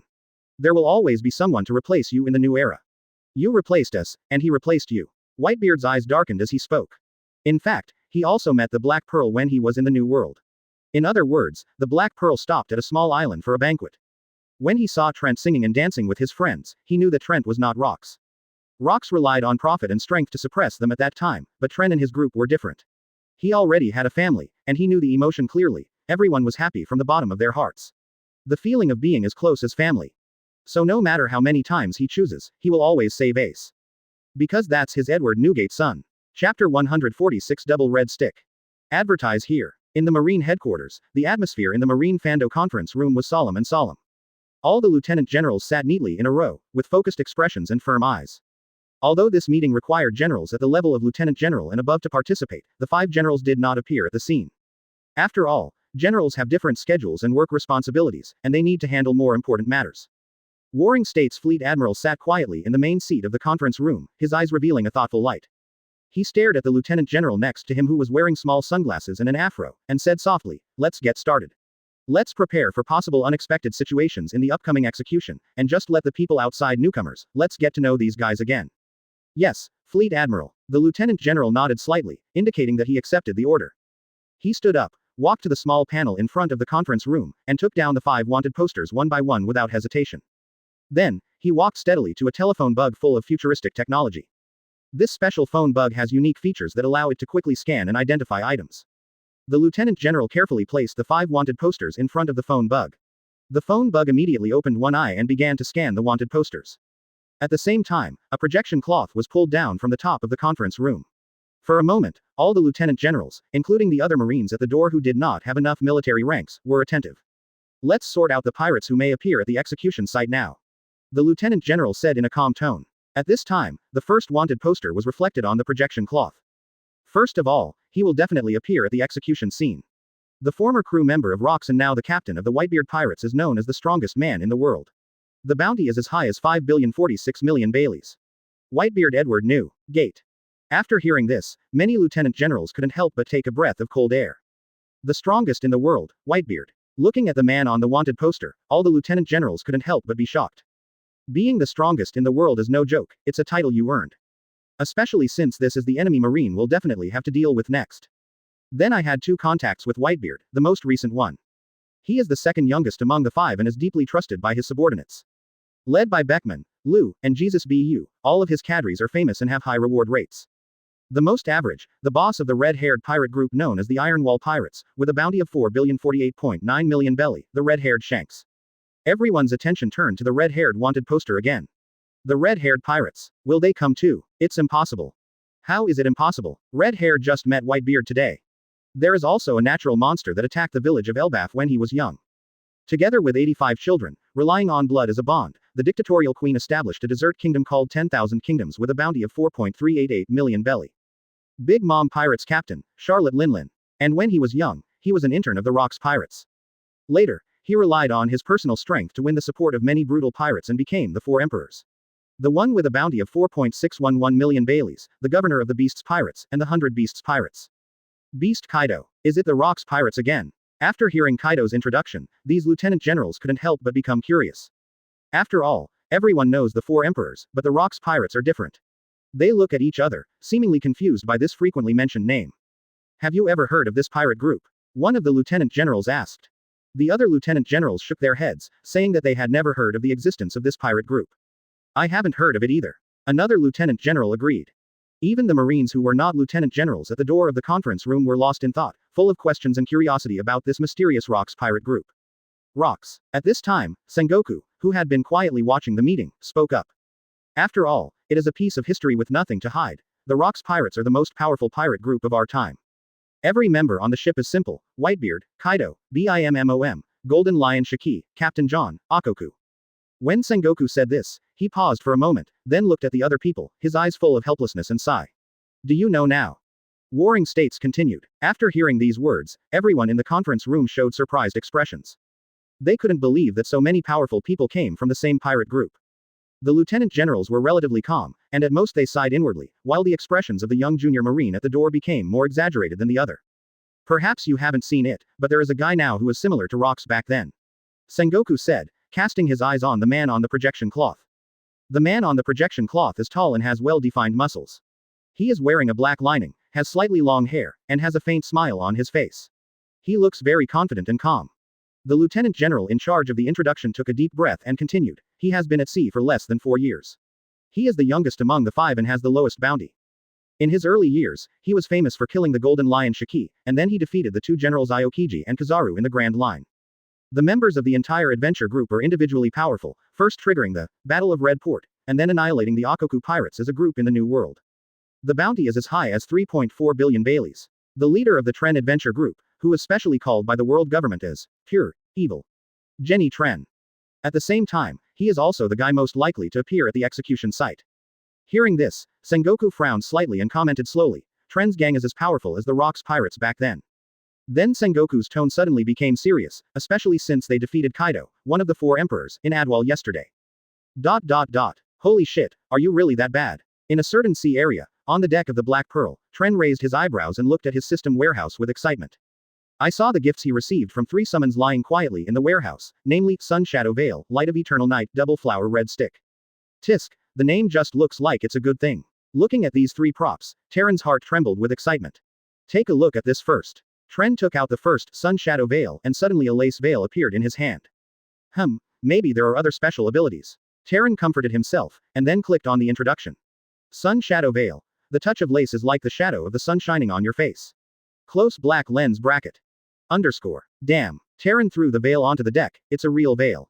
You're playing word games with me, right? Seeing this, Tren quickly took out the second light of eternal night and a lantern appeared in his hand. Light of eternal night. This is a light that will never go out in the dark night. Close black lens bracket. Iota underscore backquote. Click. Tren silently placed the lamp on the table aside, and the initial excitement was gone. Double flower red stick can't be two red sticks. Haha. Tren smiled helplessly, and then clicked on the introduction. Props double flower red stick. I don't know if the stick is red or not, but it must be the best in the team. The next summons costs 250% of the summoning progress. Your summoning partners will be a pair of destined friends, and they are also pure combatants, and they are the two guys who can fight best. Tip. If it is a big scene, this prop can be used directly regardless of the conditions. Chapter 147 Feed Mr. Luo delicious crab burger. Advertise here. It's really a double bonus stick. Looking at the system's item introduction interface, Tren's heart, which had been silent, started to burn again. Friends of Destiny, which means you can summon two partners. Tren excitedly fiddled with his posture. How to say that? If there are three people walking together, there must be my teacher. No, it's three props, and I will pay for them. Of course, what Tren was even happier about was the last sentence of the prop's introduction. It can be used directly in big scenes regardless of conditions. 40% summon, 15% Luo, 25% Kaido. I am only at 40% of the progress now, which is far from the 250% required for double red stick. But the big scene is not bad. Thinking of this, Tren picked up the newspaper on the table and looked at the eye-catching headlines. Captain of Whitebeard's 2nd Division, Fire Fist, Ace, will be executed, 4 days to go. On whether Whitebeard will save his son. Kaido of the 100 Beasts was defeated. Where will the strong man of the old era go? Today's newspaper headlines are still about Ace's execution, and people are full of expectations and concerns about it. However, everyone seems to have become accustomed to the defeat of cuteness. After all, this guy has often singled out Marine headquarters before, so everyone is not too surprised by his failure this time. Especially when it was clearly written in the newspaper that Kaido was challenging the Tren adventure group alone, everyone felt that the battle had lost its suspense. Are you going to start a war? If so, let's make the scene bigger. After all, I still don't know the true strength of this double red stick. Tren murmured in a low voice. Head of Tren. Just when Tren was thinking about whether to make the war on top more lively, Luo raised his eyes and shouted softly. Hearing the voice, Tren subconsciously turned his head and looked over. Although Luo was tied to the sail pole, Tren didn't pay much attention to him. After all, there were so many people on the ship, and it was impossible for him to keep an eye on everyone all the time. However, when he saw Luo's appearance, he couldn't help being surprised. I saw Luo's expression was very decadent, as if he had suffered long-term torture and abuse, and looked pitiful. No, how did you become like this? If others saw it, they would think I abused you. Tren looked at Luo in surprise and said. Quote. Luo's eyes widened and he shouted angrily, didn't you abuse me? Ah, I was hungry for 9 meals in 3 days, and that guy named Patrick is not a food delivery material at all. Asking him to deliver food, I have never seen a dinner plate before. It doesn't matter if I don't have enough to eat during the day, I will be frightened at night. Do you know how terrifying it feels to be woken up by a black sea urchin in the middle of your sleep? These days, if it weren't for me being a devil fruit user, I would have starved to death. At this point, Luo, a strong man, couldn't help crying. Open black lens bracket 25% Luo close black lens bracket. Wow, looking at the prompts coming out of the system, Tren raised his eyebrows. Either kill me or let me eat enough. Luo gritted his teeth and said, the lunch meal hasn't arrived yet.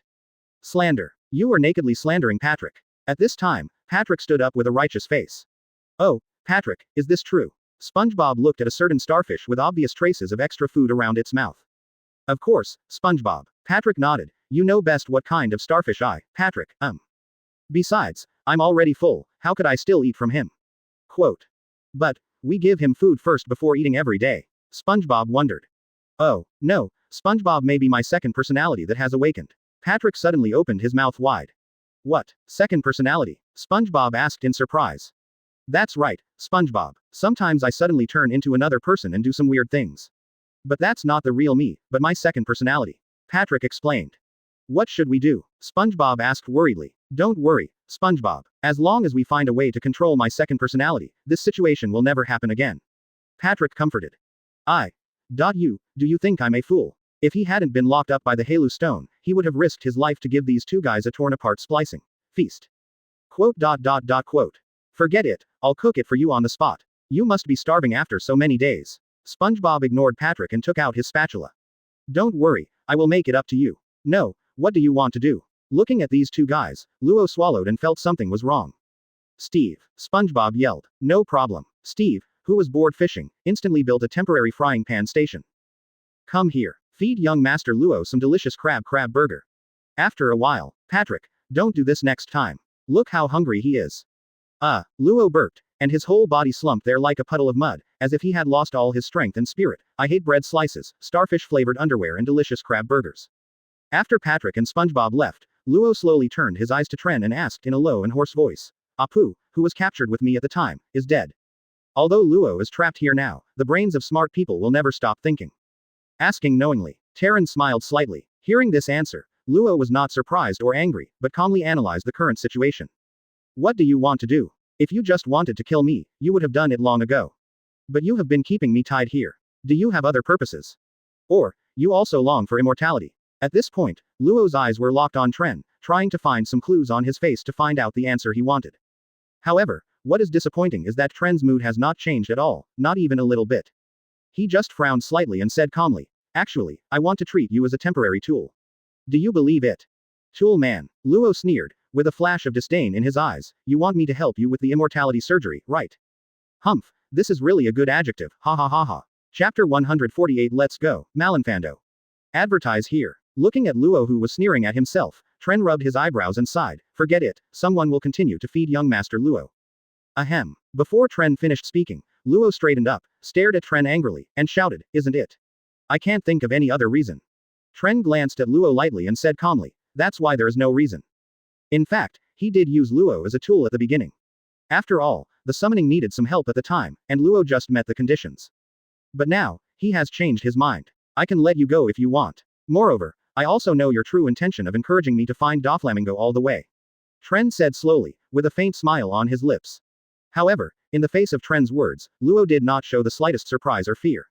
He just sat there quietly, looking at Tren motionlessly, with a trace of disdain and indifference in his eyes. Tren smiled slightly, and then said slightly, Corazon. The moment he heard the name, Luo's eyes suddenly became sharp, and his body rushed forward, but due to the restrictions of the handcuffs, he was bounced back hard. His eyes widened and he shouted in disbelief, what else do you know? He saved you, and he gave you the fruit of the operation.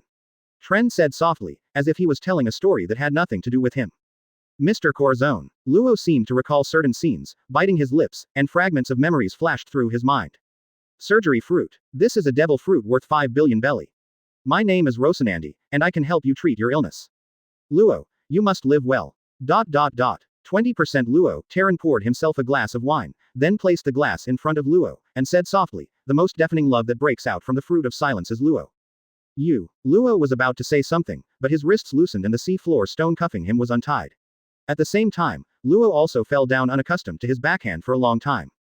Gengar. Gengar held the key and smiled broadly. Master Tren. Luo propped up his body and looked at Tren, his eyes full of doubts. As I said at the beginning, you are just a tool. I have used it almost enough now, so you should get out. Tren waved his hand. He didn't want to take this guy with him in the war, although he estimated that he would go, but Luo is Luffy's next help. Or will one day in the future my adventure group become the target of the Straw Hat Pirates? You really let me go? Luo still couldn't believe it. Because you can bring you more interesting things. Tren said flatly. And take your pirate group away. Just like a follower, following my ship every day. Since Luo was captured, the Red Heart pirate submarines have been hiding far behind the Black Pearl. Captain. At this time, the Red Heart pirate submarine surfaced, and Bibo, the white bear wearing clothes, was waving his hand. Looking at this scene, Li Jing wanted to turn around. White bear. Eat yours. Bai Shang directly stuffed the afternoon tea cake into Li Jing's mouth. Luo looked at the familiar pirate ship in front of him, firmness and determination flashing in his eyes. Room. Slaughterhouse. He used his devil fruit ability without hesitation and instantly transferred himself away from the Black Pearl. In the process, he did not forget the glass of wine that Tren poured for him before. Luo quickly grabbed the wine glass and were involved in the space transformation together. When he reappeared, he had returned to his submarine. Luo stood on the submarine, holding the wine glass in his hand tightly, raising the corners of his mouth slightly, revealing a faint smile. Master Tren, good to see you again. Luo whispered to himself. Then, without hesitation, he raised his glass and drank the wine in one gulp. The wine flowed down the throat, bringing a sense of coolness and pleasure. I won't have any bread slices or starfish-flavored underwear anymore. Luo closed his eyes, feeling the strong alcohol stimulation and the breath of freedom. I thought you would have other ideas. Thor leaned on the guardrail on the second floor of the deck and looked at Tren. Any ideas? Tren smiled. Really not, Captain. Big Grey Wolf smiled evilly. Or, let's kill them all with one shot while he is leaving. If so, Steve can help. Steve also stood up. No, am I that bad? Looking at these two guys, Tren covered his face. Add meal tickets. Patrick was the one who was most reluctant to let Luo leave. I'm so emotional, SpongeBob. It's okay, Patrick. SpongeBob hugged Patrick. You two are boring enough. Squidward walked away from the two of them with a look of disgust. Where are we going next? Thor walked down from the second floor, holding afternoon tea pastries and looking at Tren in confusion. Tren smiled without saying a word, and knocked on the wooden table lightly. The next moment, Xiaohei suddenly appeared, and the way it appeared was a bit special. It appeared in a Superman's fist posture. I saw Xiaohei saying with a serious face, Super Xiaohei, always be ready. Leader, please give me orders. Tren looked at Xiaohei with a smile, and then issued an order. Plan the route and how long it will take to get to Marineland from here. Upon hearing this command, Xiaohei immediately unfolded his control interface, and the entire interface quickly deformed and turned into a huge map. Then, a red route appeared in front of everyone. Xiaohei looked at the red line seriously, and then reported, if we set off normally from here, we can reach Marineland in 4 days. Tren nodded slightly, and then asked Xiaohei, what if we move forward at full speed? Xiaohei immediately replied, if we move at full speed, we will arrive there in about 3 days. Tren touched his chin, thought for a moment and said, well, in this case, if we maintain the normal speed, we can arrive at Malinfando by the end of the countdown mentioned in the newspaper. After saying that, a smile appeared on his face. What should I say, Captain? Xiaohei jumped up excitedly, staring at Tren expectantly. What else can I say? Tren laughed, stood up, put his hands on his hips, and announced loudly. Let's go, Malinfando. Chapter 149 7 Warlords of the Sea gather. Advertise here. In the quiet port of Malinfando, the sea surface is sparkling, and occasionally seagulls pass by, leaving a few crisp calls. However, all this tranquility was broken by the appearance of a small boat.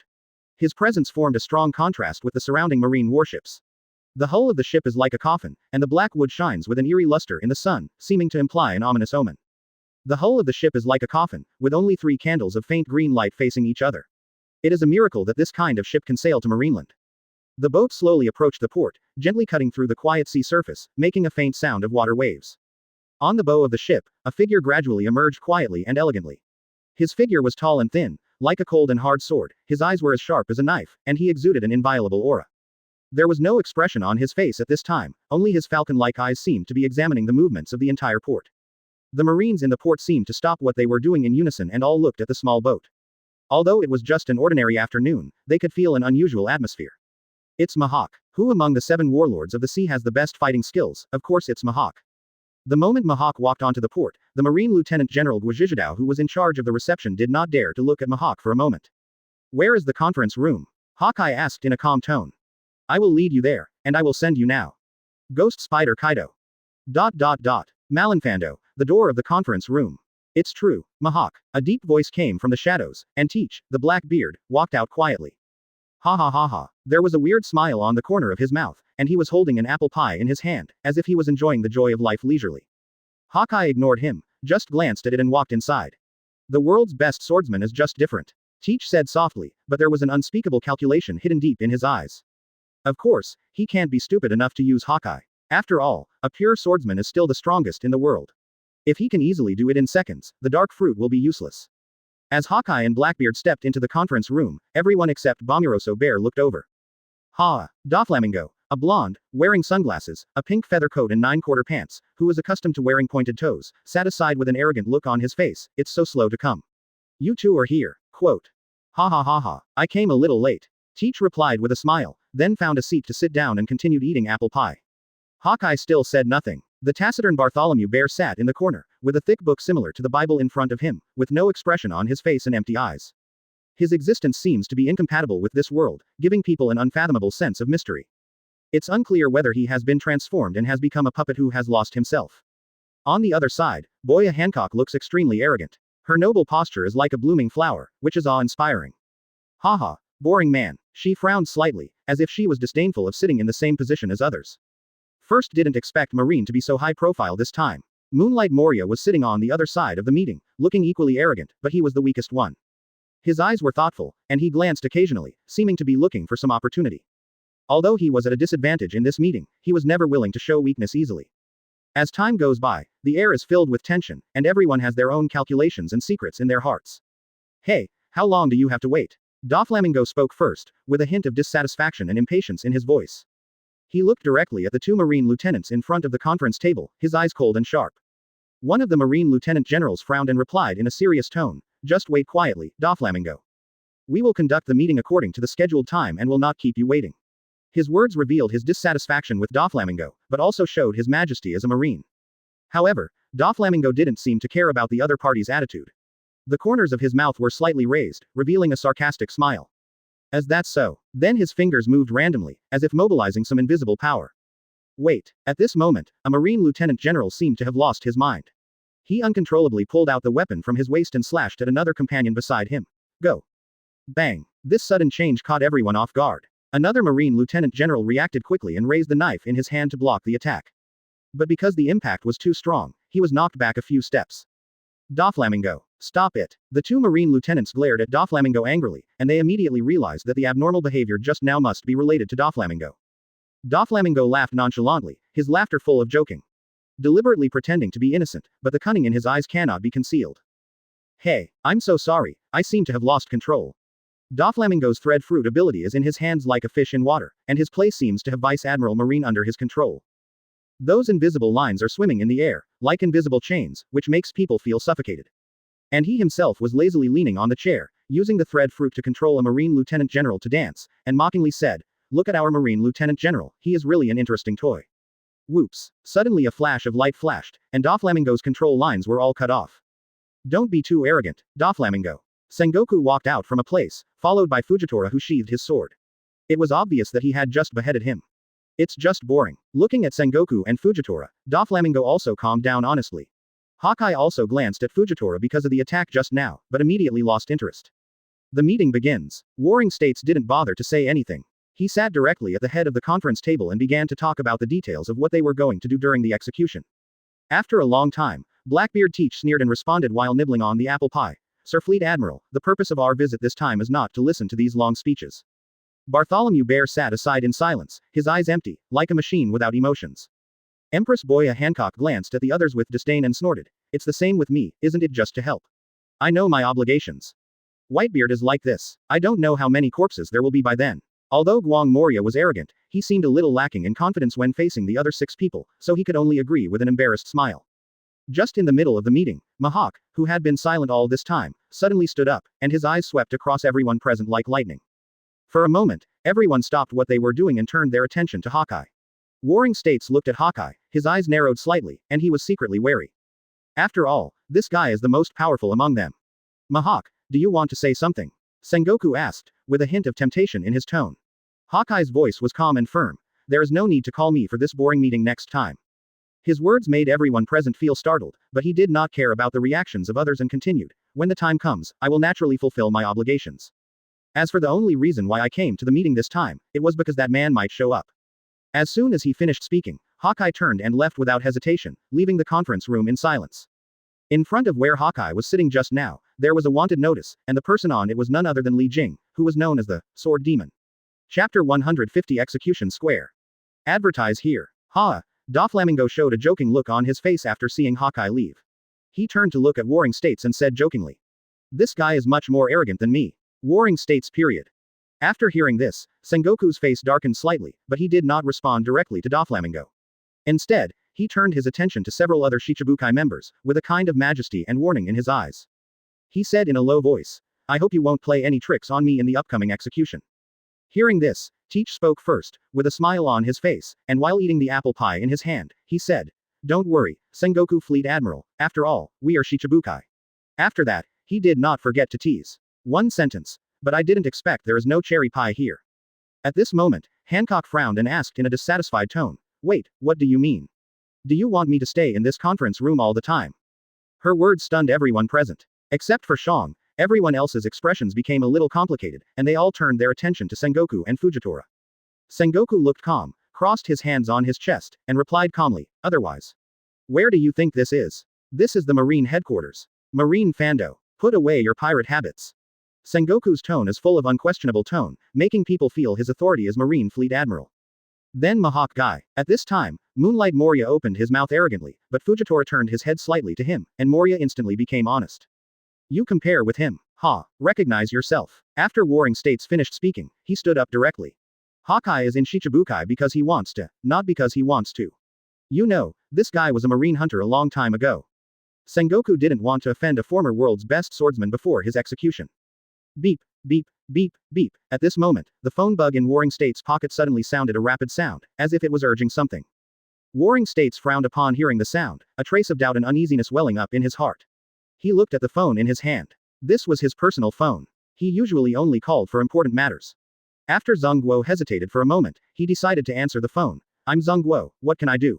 His deep voice came out through the phone bug, with a kind of majesty and calmness.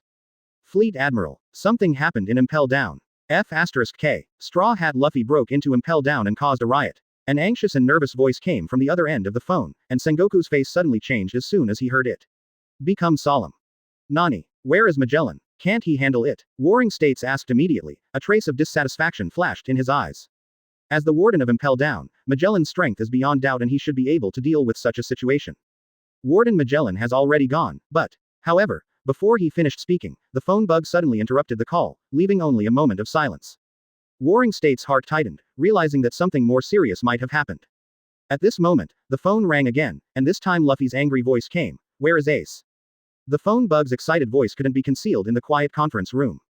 Luffy. Hancock looked worried and couldn't help but clasping his hands, sighing in his heart. You will definitely succeed, just like that man did at Redport. Sure enough, it's getting more and more lively. Doflamingo raised the corners of his mouth slightly, revealing a proud smile. He seemed excited and looking forward to this chaotic situation, which meant more opportunities and possibilities for him. On the other side, Blackbeard Teach is sitting on a chair eating pie. When he heard the news, his movements suddenly paused, and the light in his eyes dimmed slightly. But it's really troublesome. Straw Hat Boy. However, he soon returned to normal and continued to enjoy the food as if nothing had happened. This guy, Moria, who had been observing the expressions of others, was the only one who noticed the subtle changes in Blackbeard Teach. But he didn't think too much, because everyone had their own plans in mind. After all, everyone has thoughts in their hearts. Damn it. Zhang Guo's face turned gloomy, and he quickly walked out. Fleet Admiral needs me. Fujitora was about to recommend himself. After all, those guys in Impel Down would be in trouble if they really escaped. Those are the real criminals. The Grandmaster's guys who burned, killed, and looted. Yishao, let's go to the execution site. Magellan is there, so there shouldn't be much of a problem. Warring States said in a low voice. He knew in his heart that Marine's troops were limited at this time and he had to focus on executing Ace. Then, Sengoku added. Furthermore, Fire Fist, Ace has been taken to the temporary detention center heading to the execution ground. As long as his safety is guaranteed, this execution can be successfully completed. After speaking, Sengoku said with a solemn expression. Left the room. Although Fujitora was a little reluctant, he also knew that Sengoku's decision was correct. He sighed and slowly followed Warring States' footsteps to the execution site. At this tense and critical moment, everyone shoulders a great responsibility. Marine must go all out to ensure that Ace's execution is flawless, while also dealing with various emergencies that may arise. This battle is destined to be full of dangers and challenges, and every decision affects the outcome. Malinfando, execution ground. On this majestic island, in the crescent-shaped harbor of the execution square, countless heavy artillery batteries are ready, with the muzzles pointing neatly to the outside world. In the square of Marinafando Island, well-known Marines summoned from bases around the world gathered together like a tide, numbering as many as 100,000. At the same time, 50 warships closely surrounded the entire Marine Vendor Harbor, forming a solid line of defense. At the front entrance, 8 tall and powerful giant lieutenants stood, guarding the sea like steel walls. Behind them, another line of defense is headed by the 7 warlords of the sea. These well-known strong men each exude a powerful aura that no one dares to underestimate. After Shichibukai, there are the 22 lieutenant generals of Marine headquarters. All of them are elites who have experienced hundreds of battles and are the backbone of Marine. Their strength is unquestionable. As for the execution platform, 5 chairs were firmly placed there. The top 5 generals of the Marine headquarters, Akainu, Aokiji, Kizaru, Fujitora and Green Bull. Wearing cloaks of justice, with serious expressions on their faces, these 5 generals sat quietly in various unique postures. Their presence seems to give people an irresistible sense of oppression. This sense of oppression is too strong. Generals. Someone exclaimed. Hey, the 3 generals were already very strong before, but now they are the 5 generals. Another person echoed. At this time, Malinfando was completely quiet, with only the gentle breeze blowing by and making a gentle sound. The scorching sun hangs high in the sky, and the sunlight shines on this tense battlefield, making every detail particularly clear.